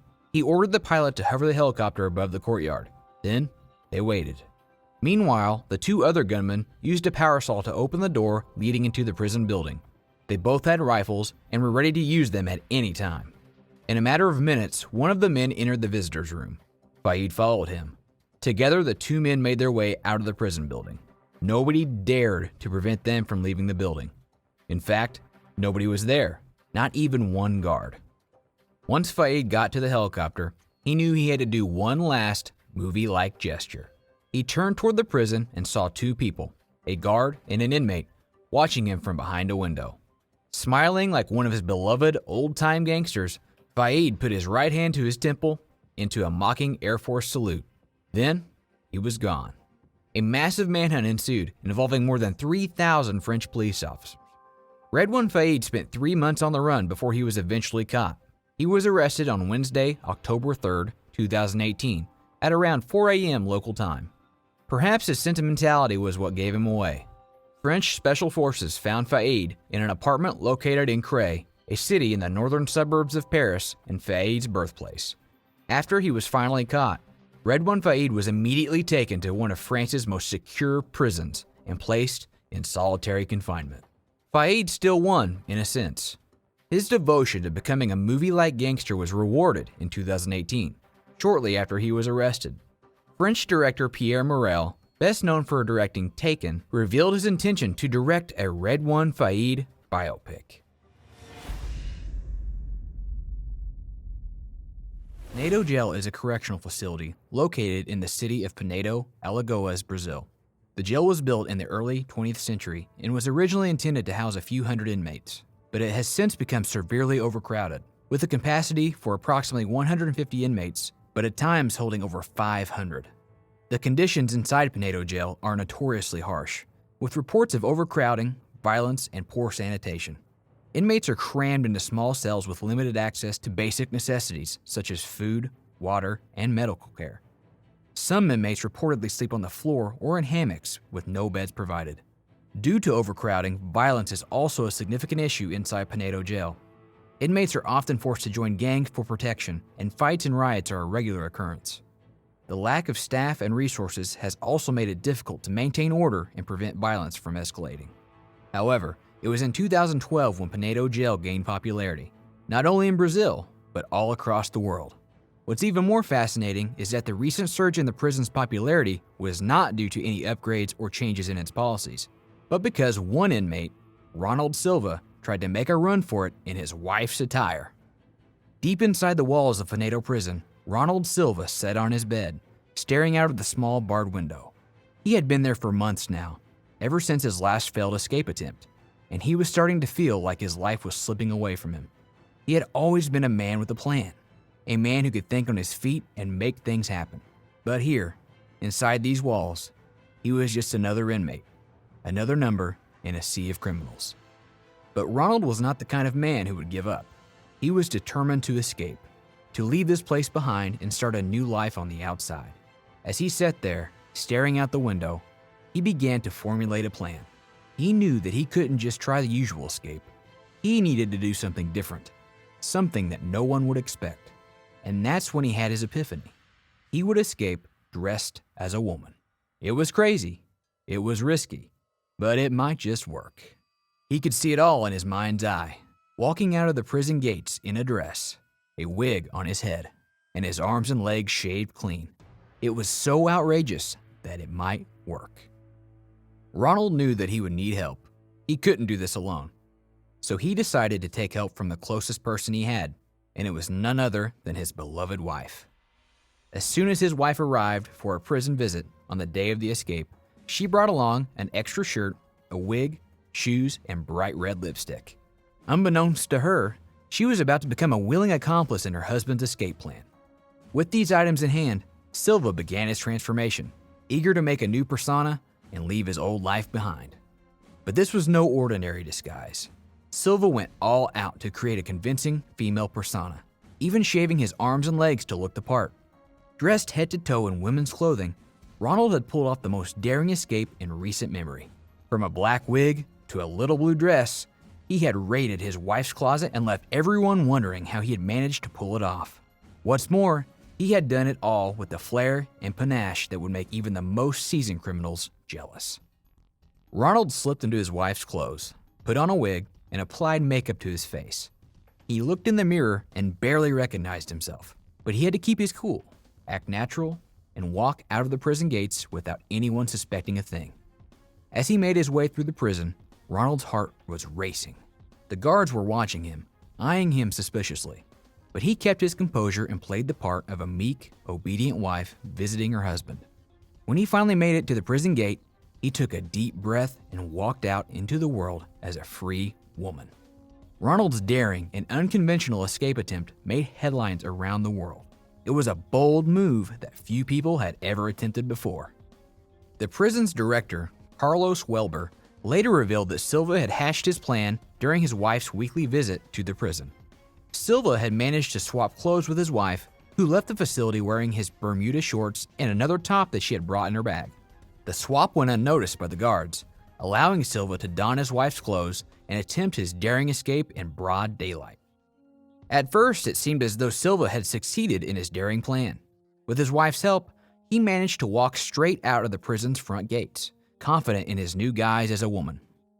Silva's heart was racing as he walked towards the nearby bus station, where his accomplices were waiting on their motorbikes. It was just a few more steps and he would be free. But then, disaster struck. A police officer spotted Silva almost instantly, remarking on his funny walking, as he hadn't quite mastered the art of walking in heels. Silva's dream of freedom was over before it had even begun. He was apprehended by the police and his accomplices were nowhere to be found. It was a crushing blow for Silva, who had gone to such great lengths to plan his escape. At the end, he was promptly taken back to the prison while still wearing his elaborate disguise. In a statement to the press, Carlos Welber, the prison's director, explained how the officer had become suspicious of Silva's unusual gait and demeanor, which gave him away. The officer's quick thinking and swift action prevented Silva from enjoying his successful escape for more than 30 minutes, and he was promptly returned to Pinedo Prison to face the consequences of his failed attempt. According to Carlos Welber, the director of Pinedo Prison, there was a significant amount of preparation and premeditation that went into Silva's daring escape attempt. In an interview with Brazil's Globo G1 website, Welber expressed shock and disbelief at the audacity of Silva's plan. It was a crushing blow for Silva, who had risked everything for a chance at freedom. But it was also a testament to his demeanor and ingenuity. After all, not many prisoners would have thought to take DIY disguises to such an extreme level. Silva's wife later admitted to swapping clothes with her husband, but claimed she had no idea why he wanted them. According to Carlos Welber, the prison's director, Silva's wife said that it was her husband who had demanded her clothes and she complied with his request. However, the authorities were skeptical of her story and suspected that she may have been more involved in Silva's plan than she let on. The repercussions of Ronald Silva's daring escape attempt were left far and wide. It had left the prison authorities red-faced and with egg on their faces, as they were now forced to come to terms with the limitations of their security measures. They were now scrambling to reevaluate and improve their systems to prevent any future escape attempts. The daring escape took place during visiting hours, with scores of family members present, oblivious to the unfolding drama. The chaos and confusion must have been palpable as Silva made his way through the crowded prison in his wife's clothes. However, his plans were soon foiled when the eagle-eyed police officer spotted his suspicious behavior and intervened. Despite Silva's best efforts, he was apprehended and brought back to the prison, where he was met with the full wrath of the authorities. He was quickly brought to justice and made an example to deter any future escape attempts. The incident left a lasting impact on the prison and its security measures, prompting a thorough review and revamp of its systems. The safety and security of the inmates and visitors were paramount, and no stone was left unturned in their quest to ensure that such an incident would never happen again. It was April 25th, 2011. summer was close.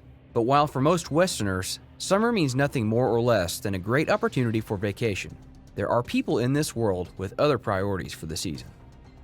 In the spring of 2011, the Taliban were getting ready for the upcoming fighting season in Afghanistan. The Taliban is an Islamic fundamentalist and militant movement in Afghanistan, which emerged in 1994 as a prominent faction in the Afghan Civil War. The group ruled almost the entire Afghanistan for 5 years, between 1996 and 2001, before being toppled by the United States and its allies. The Taliban recaptured Kabul, the country's capital, in 2021, and have since implemented their incredibly restrictive policies. In other words, they don't really believe in human rights, but no other country in the world believes in their government either. Before regaining control over Afghanistan, though, the Taliban fought hard and dirty for years. The Sarposa prison escape is just one example of their dangerous actions. With the fighting season so close, the Taliban needed reinforcements. And what better way to get fresh soldiers than to help hundreds of sympathizers escape prison? In April 2011, the Sarposa prison in Kandahar was housing some 500 Taliban, all held in the prison's political section. The highest profile Taliban inmates were held at a facility outside of Bagram Air Force Base in eastern Afghanistan, while other key prisoners were held by the Afghan government in a high-security wing of the main prison in Kabul. Even though these men were generally considered a low-grade Taliban, they were still dangerous and more than eager to resume fighting for their cause. At that point, by April 25th, some of them had been serving for years, but the tide was turning. They could feel it, even though they had no official information from their superiors. But they knew that, only a few weeks before, a Taliban suicide bomber had managed to blow up Kandahar's police chief. Another suicide bomber had come close to killing Afghanistan's defense chief right in Kabul. All they had was their undying faith in their cause, but what they also had was a not-so-strict prison, with guards that would smoke marijuana and heroin on a daily basis and then fall asleep without a worry in the world. Perhaps that's why many of the prisoners weren't too surprised by the events of early Monday morning, April 25th. There were only 3 or 4 people in the entire prison who knew what was about to go down. Months before, they'd managed to get copies of the prison keys.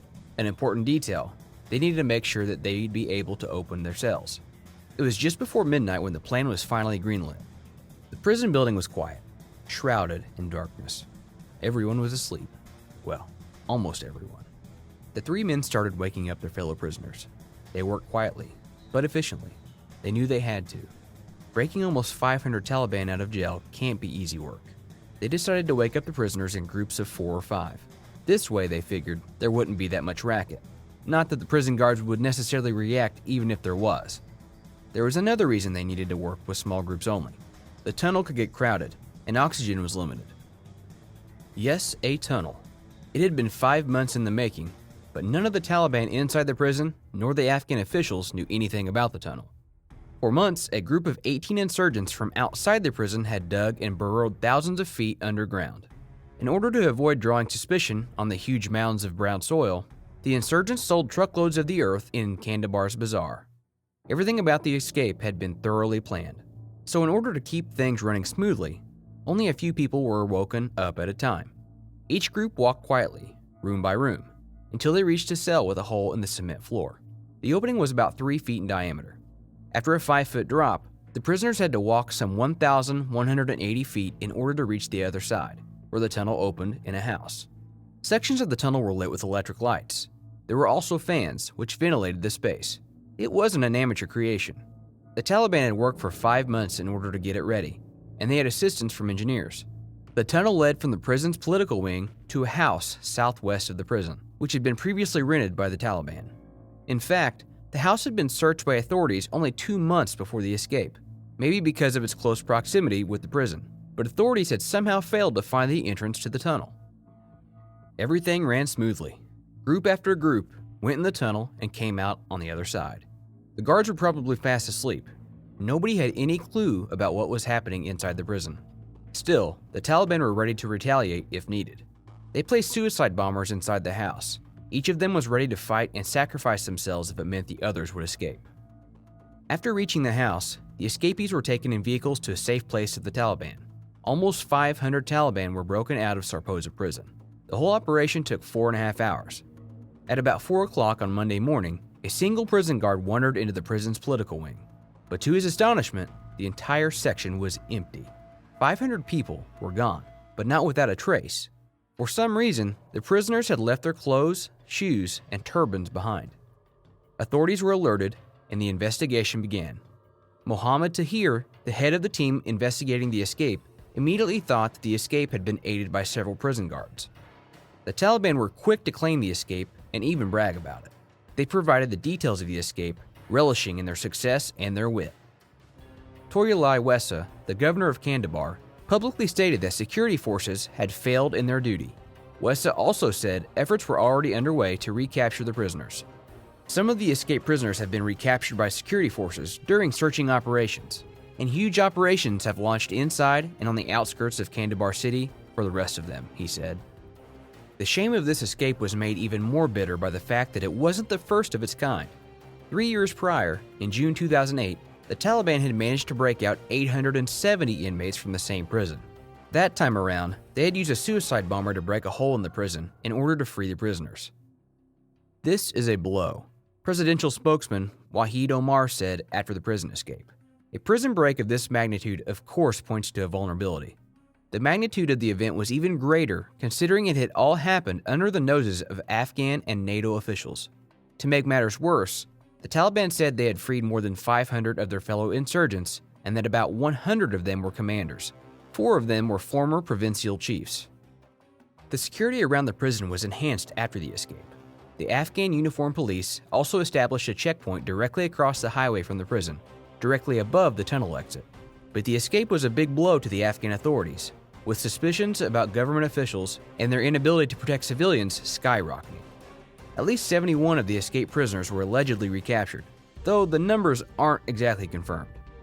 As of 2021, the Taliban are once again ruling over Afghanistan.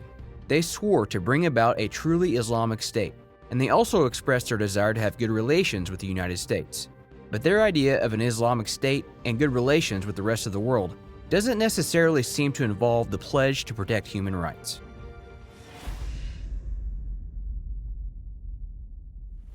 By all accounts, Scott Dozier was an exceptional guy. He was smart and charming, caring, artistically gifted, and highly intelligent.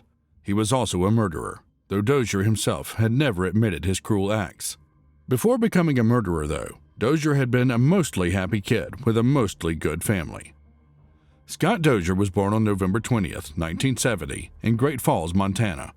Dozier's early life seemed to be almost perfect. In reality, things weren't exactly as good as they seemed. As a young boy between the ages of 5 and 7, Dozier later told a psychologist he had been molested by a teenage boy.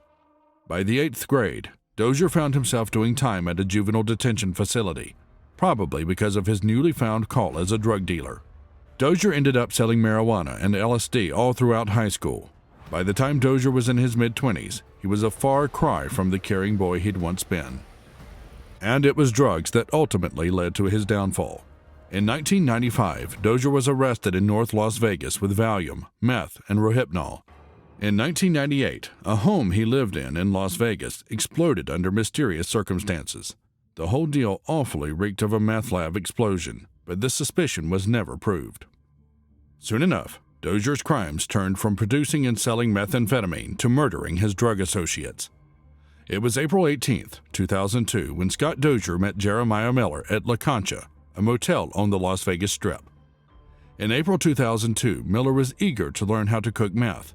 He was an addict and looking for a way to earn money for his habit. Dozier had promised to help Miller buy a key ingredient in the production of methamphetamine.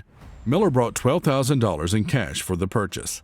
Witnesses disagree whether the drug deal went through or not, but late on the night of April 18, 2002, Jeremiah Miller called his girlfriend and told her he would see her the next day. It was the last time anyone heard Miller's voice. Scott Dozier killed Jeremiah Miller. There was no time for Miller to react, to try and save himself. He was dead in a matter of seconds. What followed next is a gruesome testimony to Dozier's real nature. Scott Dozier sawed Miller's body into multiple pieces. He severed Miller's head and arms. He stuffed the rest of the remains into a suitcase, which he then dumped near an apartment complex in western Las Vegas. But unbeknownst to the murderer, his downfall was already in the making. There was a teeny-tiny detail he had forgotten, and this teeny-tiny detail eventually would lead authorities straight to his doorstep. The suitcase was discovered by a worker the following week. Without a head and arms, it was hard for investigators to figure out the victim's identity, so they had to be creative. They asked Miller's family whether he had any distinctive marks. 2 tattoos, they said. Meanwhile, Dozier was living his best life. He'd stolen the $12,000 Miller had brought for the drug deal and was now spending them to his heart's desire. But as soon as news of the newly discovered severed body broke out, Dozier realized he'd made a mistake. He had forgotten to remove the tattoos from Miller's skin. Dozier was arrested in Arizona about 2 months after Miller's body was found, on June 25, 2002. After a witness told the police he had seen a severed head in Dozier's room at the La Concha motel. Once Scott Dozier was arrested, he was also connected to the July 27, 2001 murder of Jason Griffin Green, another one of his drug associates. Doug Powell, a former drug associate of Dozier's, told police of Green's murder and confessed that he and another man had helped Dozier dispose of Green's remains. Powell then led authorities to Green's decomposed remains in the desert north of Phoenix. Scott Dozier was given a 22-year sentence in 2005 for killing Green. He was then extradited to Nevada, where he stood trial for Miller's murder. The case against Scott Dozier relied heavily on the testimony of a few of Dozier's friends. These people were all criminals too, which means they didn't testify against Dozier out of the goodness of their hearts, but because they hoped for gentler sentences for themselves. Joe Wolslager, a military veteran who would often get high with Dozier, said Dozier had called him one night. The call was unusual. Dozier was out of breath. His words were even more peculiar. Dozier told Wolslager he was on his way to a lake because he had a body in a suitcase. Dozier proceeded to tell Wolslager the body belonged to Jeremiah Miller, whom he'd just shot and dismembered. Jerry Wimberly, a neighbor of Dozier's and a fellow meth user, had gone to La Concha motel to buy meth from Dozier. But before sealing their transaction, Dozier encouraged Wimberly to go into the bathroom to see something. Once inside the bathroom, Wimberly was met with a gruesome sight. The headless body of a man was lying beside the bathtub, with his detached head sitting on his chest and the shower running. La Concha employee Joe Minarson told the court Dozier asked to borrow cement, a dolly, and a bucket on April 18, 2002. Dozier never returned them. Dozier tried to argue that there was a lack of physical evidence to prove he'd murdered Miller, but the prosecution deemed a large number of witnesses proof enough. Scott Dozier was found guilty and received a death sentence on October 3, 2007. Unlike most other death row inmates, Dozier had no intention to keep appealing the decision in order to buy himself more time. He also knew that, despite the fact that Nevada gives numerous death sentences, the sentences are rarely carried out. Most inmates spend their lives on death row and die of old age in prison. As such, the death sentence is often more a formality. In a sense, Nevada wasn't really prepared to carry out Dozier's sentence. But once Dozier had officially waived his legal appeals and asked a Las Vegas judge to set a date, Nevada officials knew they had to start working on making the sentence a reality. "I don't want to die," Scott Dozier said. "I just would rather be dead than do this." In other words, Dozier feared living the rest of his life in prison. Dozier's request spurred a frenzy of preparations involving a lot of different officials and authorities. On November 9, 2017, Dozier's execution was stayed at the request of his lawyers because there were problems regarding the composition of the lethal injection. Prison officials wanted to use an unusual combination of drugs for the injection, including fentanyl, diazepam, and cisatricurium, a paralytic. But there were concerns regarding this drug cocktail, which some believed it would cause a painful death. Despite the fact that Dozier claimed he didn't care how he died, he let his lawyers litigate so as to save other inmates from a painful death. 5 days before the execution date, the judge declared that the paralytic shouldn't be part of the cocktail. On June 19, 2018, the judge signed a new death warrant for Dozier, permitting his execution to take place in the week beginning Monday, July 9, 2018, with Nevada now in possession of the right drugs for the execution. But once again, the execution was halted. The company producing one of the drugs hadn't consented to being associated with the death penalty. Another lengthy lawsuit commenced. Meanwhile, Scott Dozier was getting desperate. He didn't want to live anymore. At some point, he decided to take matters into his own hands and attempted suicide. He's tried to procure deadly drugs, and he even had his sister send him a razor and instructions on how to cut his carotid. His suicide attempts were stopped, and Dozier was put on suicide watch. But his lawyers argued the suicide watch, or the way it was enforced, was inhumane. Dozier was completely isolated. He wasn't allowed to leave his cell. He wasn't allowed to keep in touch with his family. He wasn't even allowed to read. As such, he was getting increasingly depressed, waiting for his sentence to be carried out. But authorities didn't move fast enough for Scott Dozier. The man took matters into his own hands. He waited for the suicide watch to end. He waited to be all by himself, alone in his cell. He waited, and then he took his bedsheet and attached it to an air vent inside his cell. Then he hung himself. Scott Dozier's body was found on January 5th, 2019. He was pronounced dead at 16:35.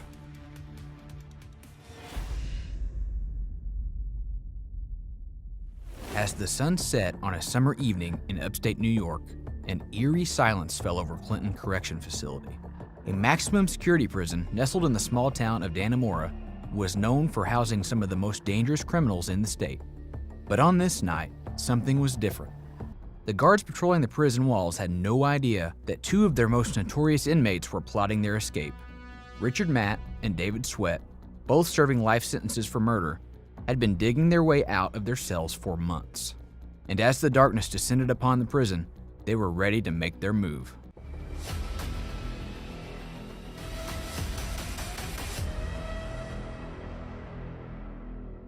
Richard Matt was a career criminal who had spent most of his adult life in and out of prison. He was born in Tonawanda, New York in 1966 and had a troubled childhood. He turned to a life of crime at an early age, and by the time he was in his 20s, he had been convicted of several crimes, including kidnapping, assault, and robbery. In 1997, Matt was sentenced to 25 years in prison for the kidnapping and murder of a businessman. He was transferred to the Clinton Correction Facility in 2008, where he was serving a sentence.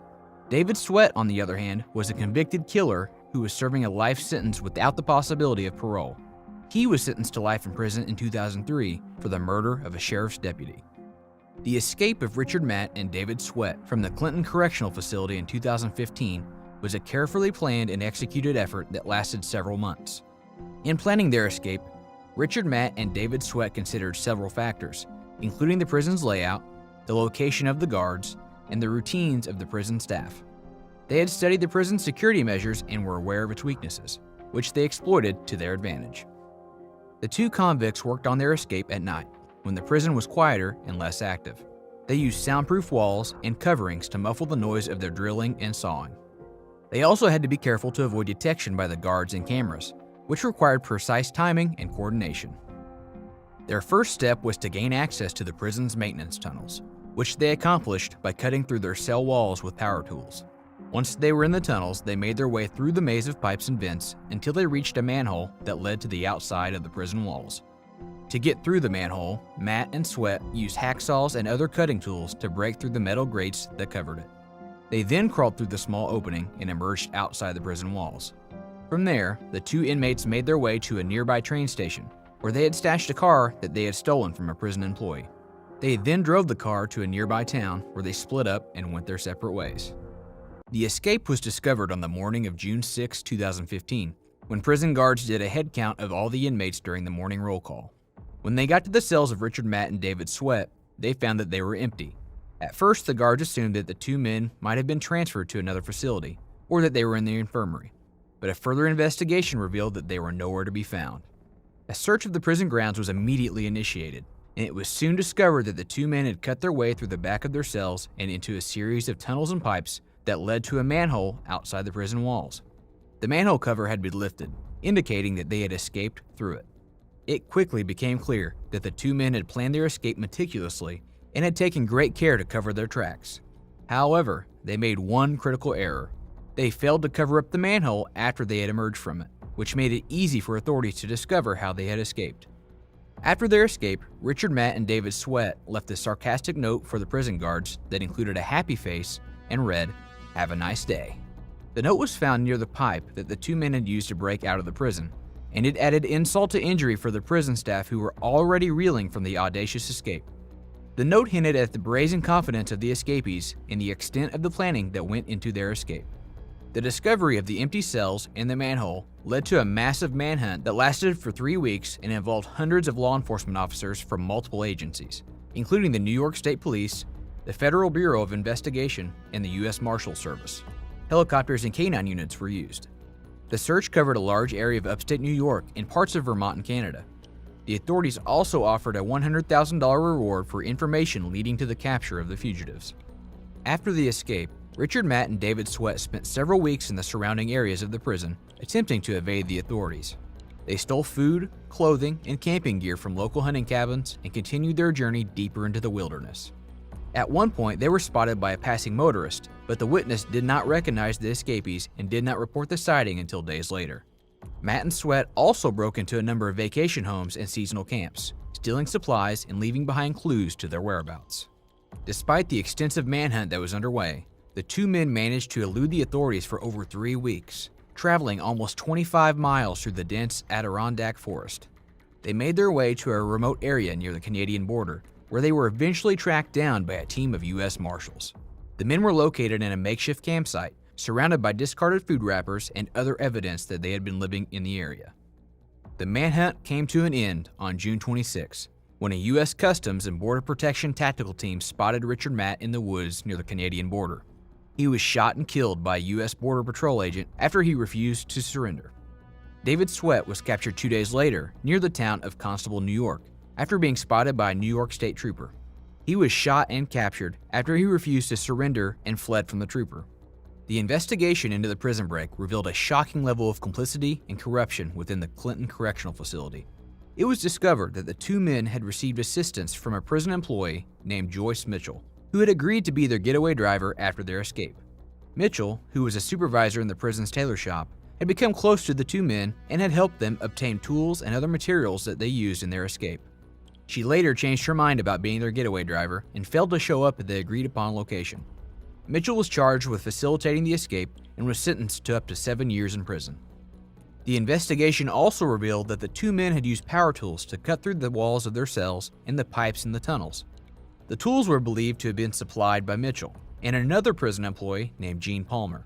Palmer, who was a corrections officer, had been suspended and later resigned from his job. He was charged with promoting prison contraband and tampering with physical evidence. The New York prison escape of Richard Matt and David Sweat was a major embarrassment for the state and sparked calls for reform and improvements in the state's prison system. The incident highlighted the need for increased security measures and better employee screening procedures, as well as the need for better training and support for prison staff. After the escape of Richard Matt and David Sweat, the Clinton Correctional Facility made several security adjustments, including installing new cameras and creating an escape-proof cell block. They also hired additional staff, including guards and security personnel, to increase security presence. These measures were implemented to prevent future escapes and ensure the safety of everyone within the prison. In conclusion, the New York prison escape of Richard Matt and David Sweat was a major event that captured the nation's attention and raised serious questions about the security and management of the state's prisons. The escape was the result of a combination of factors, including a lack of proper security measures, corruption and complicity among the prison employees, and the cunning and determination of the two convicted murderers. The manhunt that followed was a testament to the dedication and determination of law enforcement officers from multiple agencies, who worked tirelessly to bring the fugitives to justice. Surrounded by treacherous waters and armed guards at every turn, the very thought of breaking free from Alcatraz Island seems like a pipe dream. But what if I told you that some brave souls dared to challenge the odds and attempt the impossible?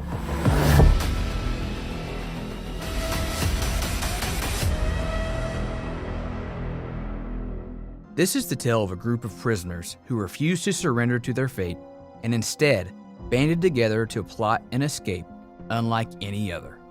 It's a story of cunning, bravery, and determination, where every move is a risk, every decision is crucial, and every moment is a race against time.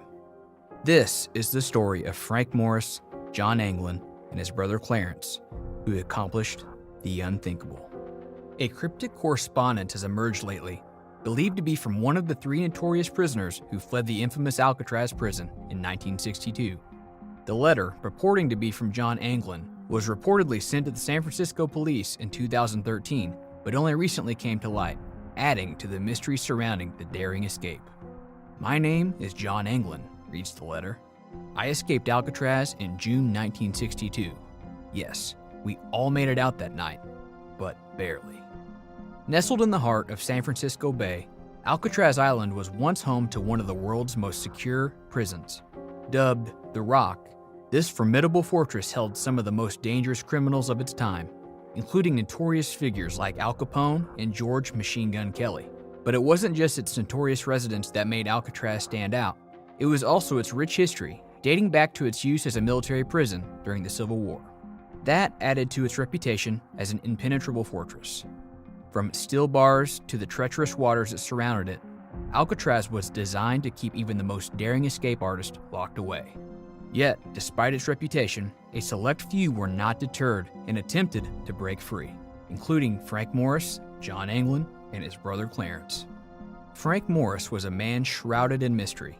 With a reputation for being one of the most cunning and determined criminals of his time, he arrived at Alcatraz in January 1960 after a string of convictions for bank robbery, burglary, and other crimes. Despite being housed in the world's most secure prison, Morris was not one to be contained easily. He had a history of attempted escapes from various prisons, showcasing his unwavering determination to break free. Upon his arrival at Alcatraz, Morris was introduced to John Anglin, a fellow convict with a similar thirst for freedom.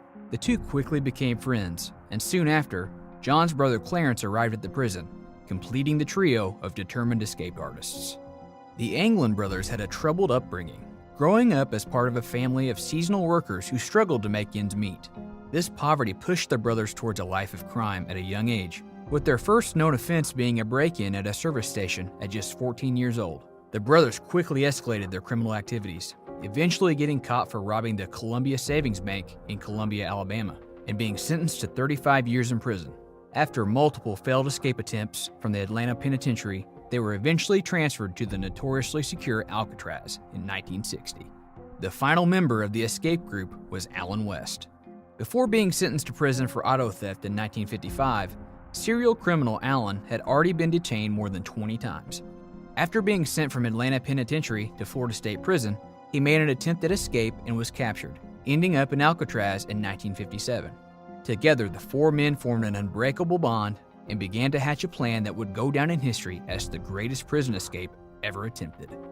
On June 12, 1962, it was just another routine day at Alcatraz, until a guard making his morning rounds discovered a shocking sight.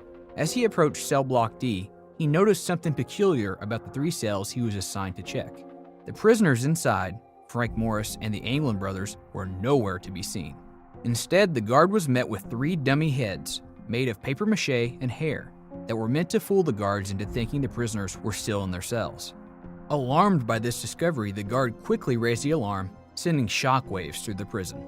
The warden in charge, realizing the magnitude of the situation, immediately notified state and federal authorities, as well as the U.S. military. An intensive manhunt was launched as authorities scrambled to find the missing prisoners and bring them to justice. As the manhunt began, the authorities were met with a mystery that would leave them scratching their heads for years to come. In the cells of the missing men, the guards found evidence of a meticulous plan. The FBI, the Coast Guard, and the Bureau of Prison Authorities worked tirelessly to uncover the truth behind the daring plan. As they pieced together the evidence, a picture started to emerge of the sheer determination and ingenuity of the three convicts, Frank Morris and the Anglin brothers, John and Clarence. The preparations for the escape had begun the previous December when one of the convicts stumbled upon some old saw blades. Utilizing crude tools, including a drill fashioned from a vacuum cleaner motor, they gradually widened the holes around the ventilation ducts under the sinks in their cells, hiding their progress with painted pieces of cardboard. During music hour, Morris would play his accordion to mask the sounds of their drilling, using the time set aside each day for calming the prisoners down with music. Once they were able to fit through the holes, the men set up a secret workshop in the top level of their cell block. With the help of stolen and donated raincoats, they constructed a raft and life jackets, carefully stitching and sealing the rubber on the hot pipes in their workshop. The raft and jackets would be crucial to their escape plan, which was carefully crafted down to the smallest detail. The escapees were smart and resourceful, crafting realistic decoys of themselves in order to keep their nighttime workshop hidden. They created the decoys out of a combination of soap dust, toilet paper, and toothpaste, molding them into the shape of their heads. Then they added finishing touches like paint from the maintenance workshop and real human hair from the barbershop, giving the decoys a lifelike appearance. During their workshop hours, these decoys were placed on their pillows, while their beds were made to look occupied with clothes and towels stuffed under their blankets. This clever ruse allowed the men to work uninterrupted on their escape plan. Their next challenge was getting out of the building itself. The ceiling was a daunting 30 feet high, but with determination and resourcefulness, the convicts used a network of pipes to climb up and eventually pried open the ventilator at the top of the shaft. They kept it in place with a fake bolt made from soap, but the rest of their escape remained a mystery. The truth behind their risky scheme is still one of the greatest questions in American history.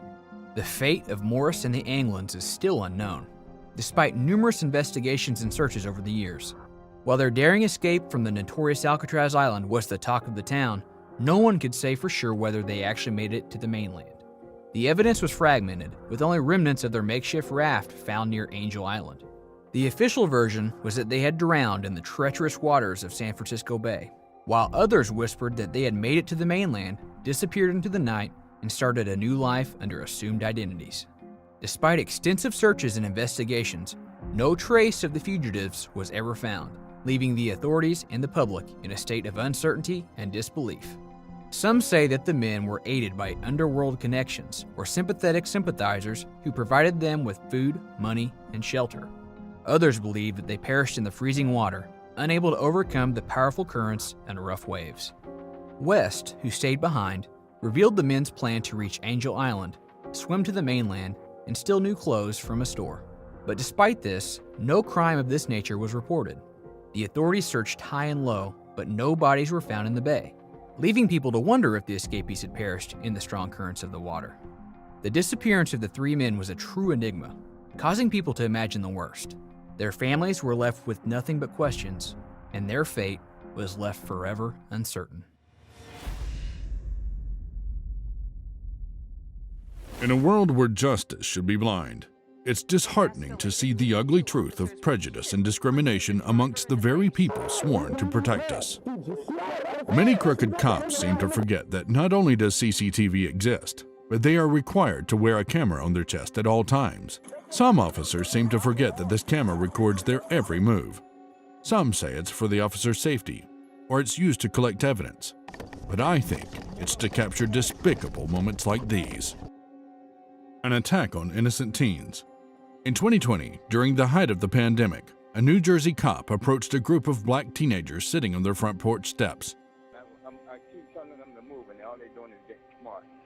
Seemingly unprovoked, 31-year-old officer Ryan Dubiel pulled out his pepper spray and fired it into the eyes of two teenagers. The group of teens immediately ran and stumbled back inside the home.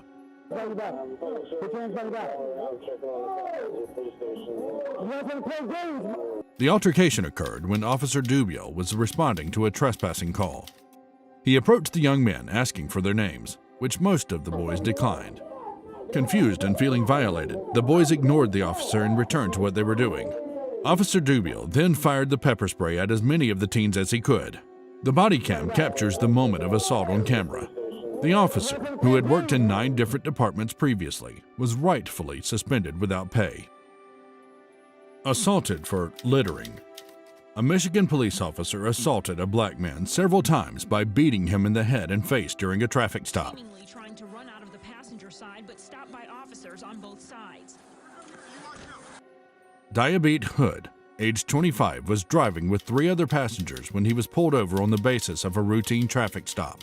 According to the police, the man refused to get out of his car, but in the footage he is seen on the ground. 3 officers pulled the 25-year-old from the car, pushing him to the ground and sitting on him. One officer can be seen here punching the man 7 times in the face as the man screams. The man's face is pushed into the grass as he muffles, "I can't breathe," over and over again. The footage is blank, so it's hard to tell what was happening at this point, but the footage clears up later. The man can be seen with his face riddled with fear as officers finally removed his face from the mud. The officer who originally began the assault on Diabete Hood can be seen spraying a substance less than a few centimeters from the man's eye. He screams in agony as the officer puts the white bottle back into his right pocket. The officer who captured the moment on his body cam stands in silence as he distances himself as if he is trying to capture every moment on camera. The video ends with 25-year-old Diabete Hood screaming, "My eye." Look at my eye. Yeah. You're lucky you're not dead. So How about you just stop? Young black boy threatened with beating for leaving elementary school. In January 2021, a 5-year-old boy had walked away from his elementary school when 2 officers found and approached him. The police began threatening the young boy with physical violence and called him Little Beast. The 5-year-old boy, dressed in a red and white jersey, was terrified. Cut it out. Hey, cut it out. Cut it out. When the officers found the boy, he was pressed up against a silver car. The police immediately began berating the boy, telling him he's not old enough to make the decision to leave school, which is true, but the words and tone used to speak to this child were deeply disturbing. In the body cam footage, the boy can be heard repeating, "No, no, no," as he is passed up and down the street. The footage then skips to officers and teachers in a small room with the boy and his mother. His mother explains her ways of punishment as she removes the boy's clothes. Later, an officer can be heard saying, "No, we want you to beat him." I believe it's the exact opposite. Yeah, we want you to beat him. His mother replied by saying, "I can't, I'm not going to prison." Another officer can then be heard saying, "As the state of Maryland, we applaud you and praise you for beating your You kid." can most definitely. Matter of fact, we applaud the fact that you would please beat your kid. A bad mother or a group of evil police officers? I'll let you decide. In Dayton, Ohio, a lone disabled black man was pulled from his car by his hair and arrested. As the man screamed for help, his head was smashed into the ground as he was told to stop. He was blamed for the violence against him, with officers telling passersby he made this decision. He made his decision. Dayton, Ohio has been in the news recently due to the troubling incident involving a lone disabled black man who was brutally arrested. As the man screamed for help, his head was repeatedly slammed into the ground as officers shouted for him to stop. Shockingly, passersby were informed that he had made this decision and was to blame for the violence against him. Sadly, this is not an isolated incident, and recent body cam footage has shed light on the shocking racism and brutality that pervades the police force in Dayton and across the country. The footage shows officers making derogatory remarks towards black people and using excessive force during routine traffic stops and other encounters. As the nation grapples with the urgent need for police reform, it is imperative that we address these systemic issues head-on. Video showing police dragging a black paraplegic man from his car during a traffic stop in Ohio.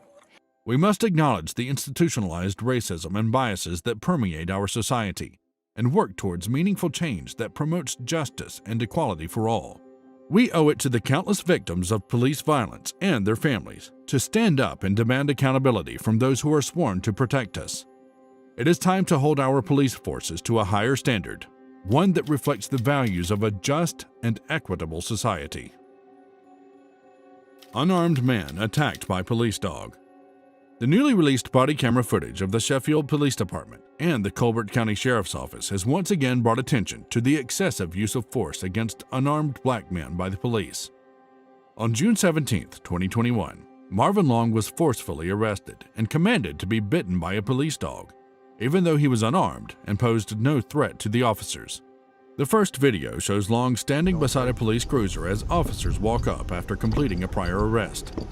However, instead of leaving Long alone, the officers followed him back to his home without a warrant or probable cause. The next video footage shows Long standing on his porch, telling the officers to leave while they ask if the property is his.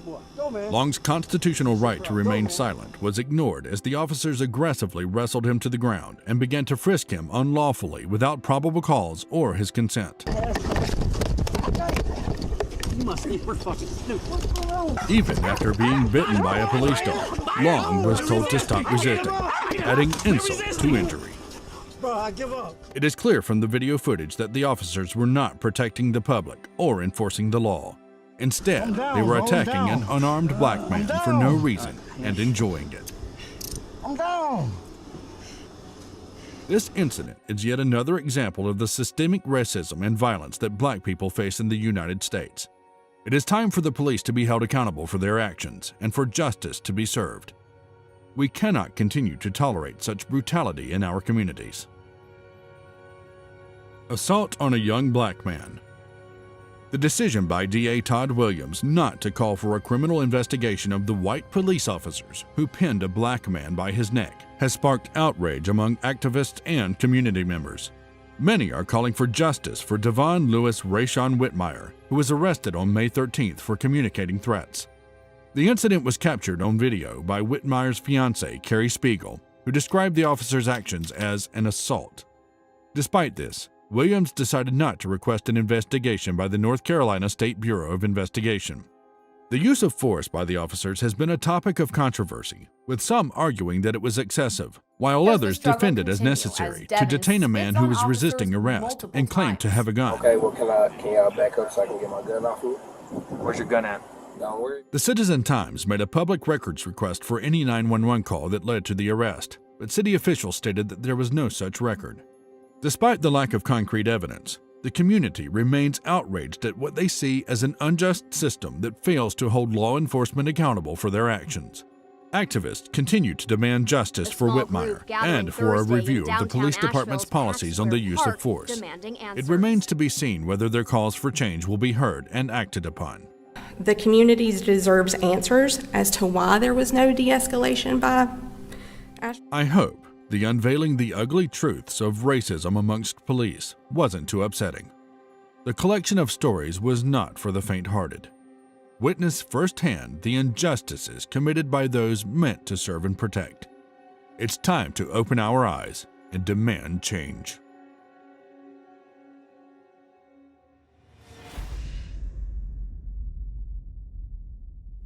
Melly was always known to have an alter ego, as he himself has talked about it plenty of times in social media and interviews. But what seemed like a theatrical display for the fans, Melly was actually suffering from multiple personality disorder. Victims of this disorder describe having a different personality that deals with the trauma and does bad things, in this case, Melvin, being a protector of the other personality, Melly. This type of behavior is always connected to traumas in childhood, so it was clear that this was the case for Melly. But soon, this mix of personalities gave birth to an event that would ultimately take the life of two of his closest friends. YNW Melly, whose real name is Jamel Maurice Damons, was born on the 1st of May 1999 in Gifford, Florida. He grew up under the care of his single mother, Jamie Damons King, who raised him without the presence of his father. Jamel's neighborhood was surrounded by drugs, crimes, and terrible living circumstances. The area was filled with antisocial groups, so it's not strange that he ended up being connected with them as well. He did find his escape through music as he grew up idolizing artists like Eminem, Michael Jackson, and Chris Brown. From the age of 5, he began singing, and at the age of 15, he started uploading his original songs on SoundCloud, embracing a style that's laced together with melodically sung vocals and raw raps about violence, crime, sex, money, and the challenging environment he was growing up in. Unlike others, Melly was actually living the life he was rapping about. In 2015, he faced charges of aggravated assault, resulting in a year-long incarceration. In 2017, he violated probation, leading to another period behind bars. The cycle of legal entanglements continued in 2018 when he was arrested for possession of marijuana, possession of weapons or ammunition as a convicted felon, and drug paraphernalia. These incidents served as signals of the more grave troubles that awaited him. So it's not hard to believe that one day his actions would lead him to death row. It was October 26, 2018, when 19-year-old Christopher Thomas Jr. and 21-year-old Anthony Williams were shot and killed in South Florida, according to the Miramar Police Department. They were part of a group of friends that included Melly and Cortland Henry, also known as YNW Bortland.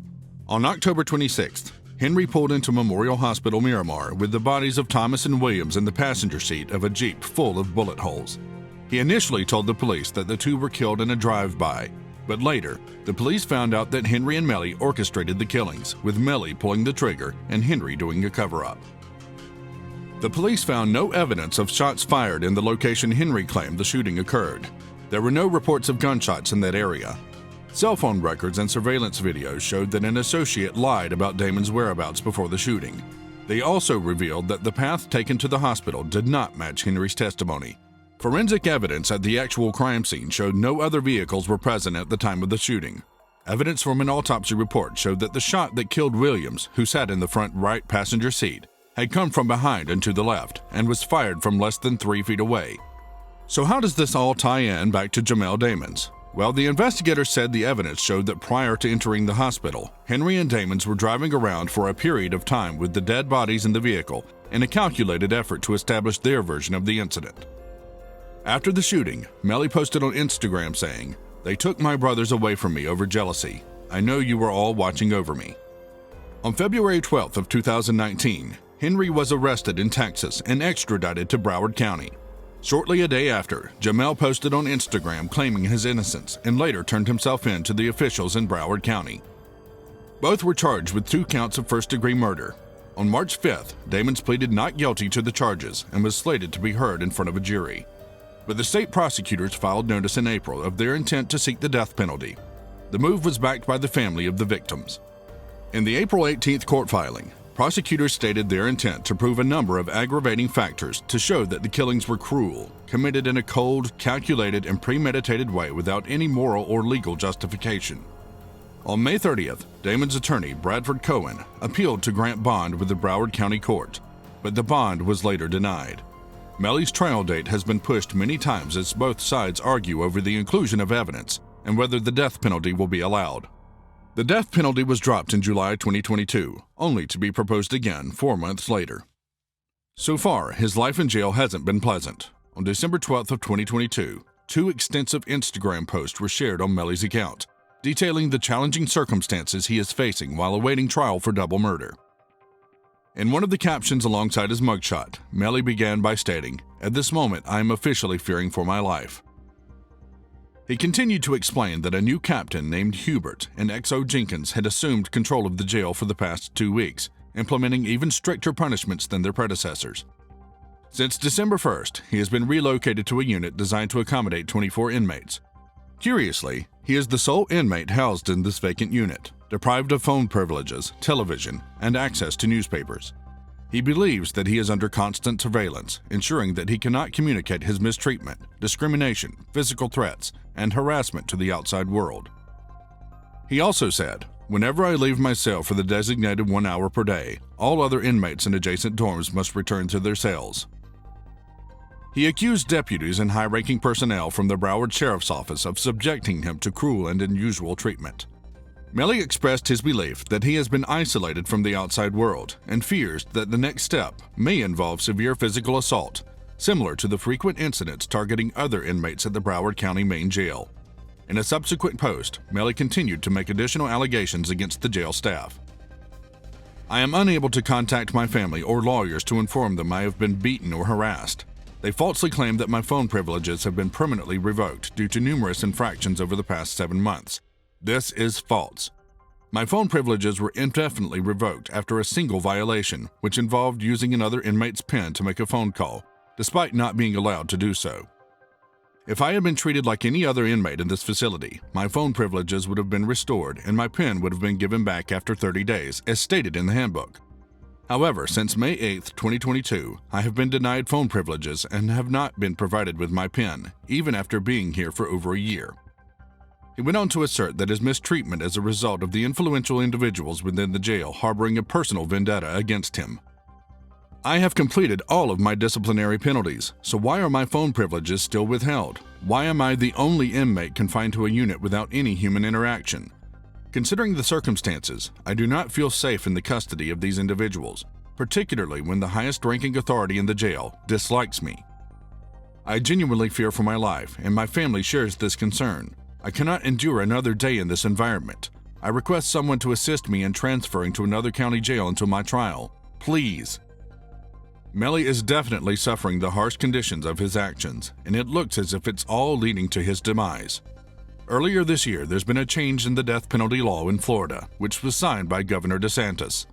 It doesn't have to be unanimous anymore. If the jury considers punishment, it doesn't have to be a 12-0 decision. The new statute allows juries to recommend the death sentence with a mere 8-4 vote. As the trial approaches, with the fateful date set for June 20th, the lowered threshold for the death penalty sentence hangs heavily in the air. The origins of this new statute can be traced back to the aftermath of a heart-wrenching tragedy. The Parkland school shooting, orchestrated by Nicholas Cruz, claimed the lives of 17 innocent souls at Marjorie Stoneman Douglas High School in 2018. In a surprising turn of events, a split jury in October 2022 failed to reach a unanimous decision on the death penalty for Cruz. The public outrage could be heard throughout the nation, demanding justice for the victims and a reevaluation of the judicial system. In response to the clamor for change, DeSantis signed into law the new statute, vowing that proper justice will be served in the state of Florida. The 8-4 vote requirement stands as the lowest threshold in the entire country, which is a step away from the principles of unanimity that traditionally controlled the gravity of such life-altering decisions. The outcome of the trial on June 20th would determine Melly's fate, shaping the legacy of an artist whose potential was tragically overshadowed by the gravity of his legal troubles.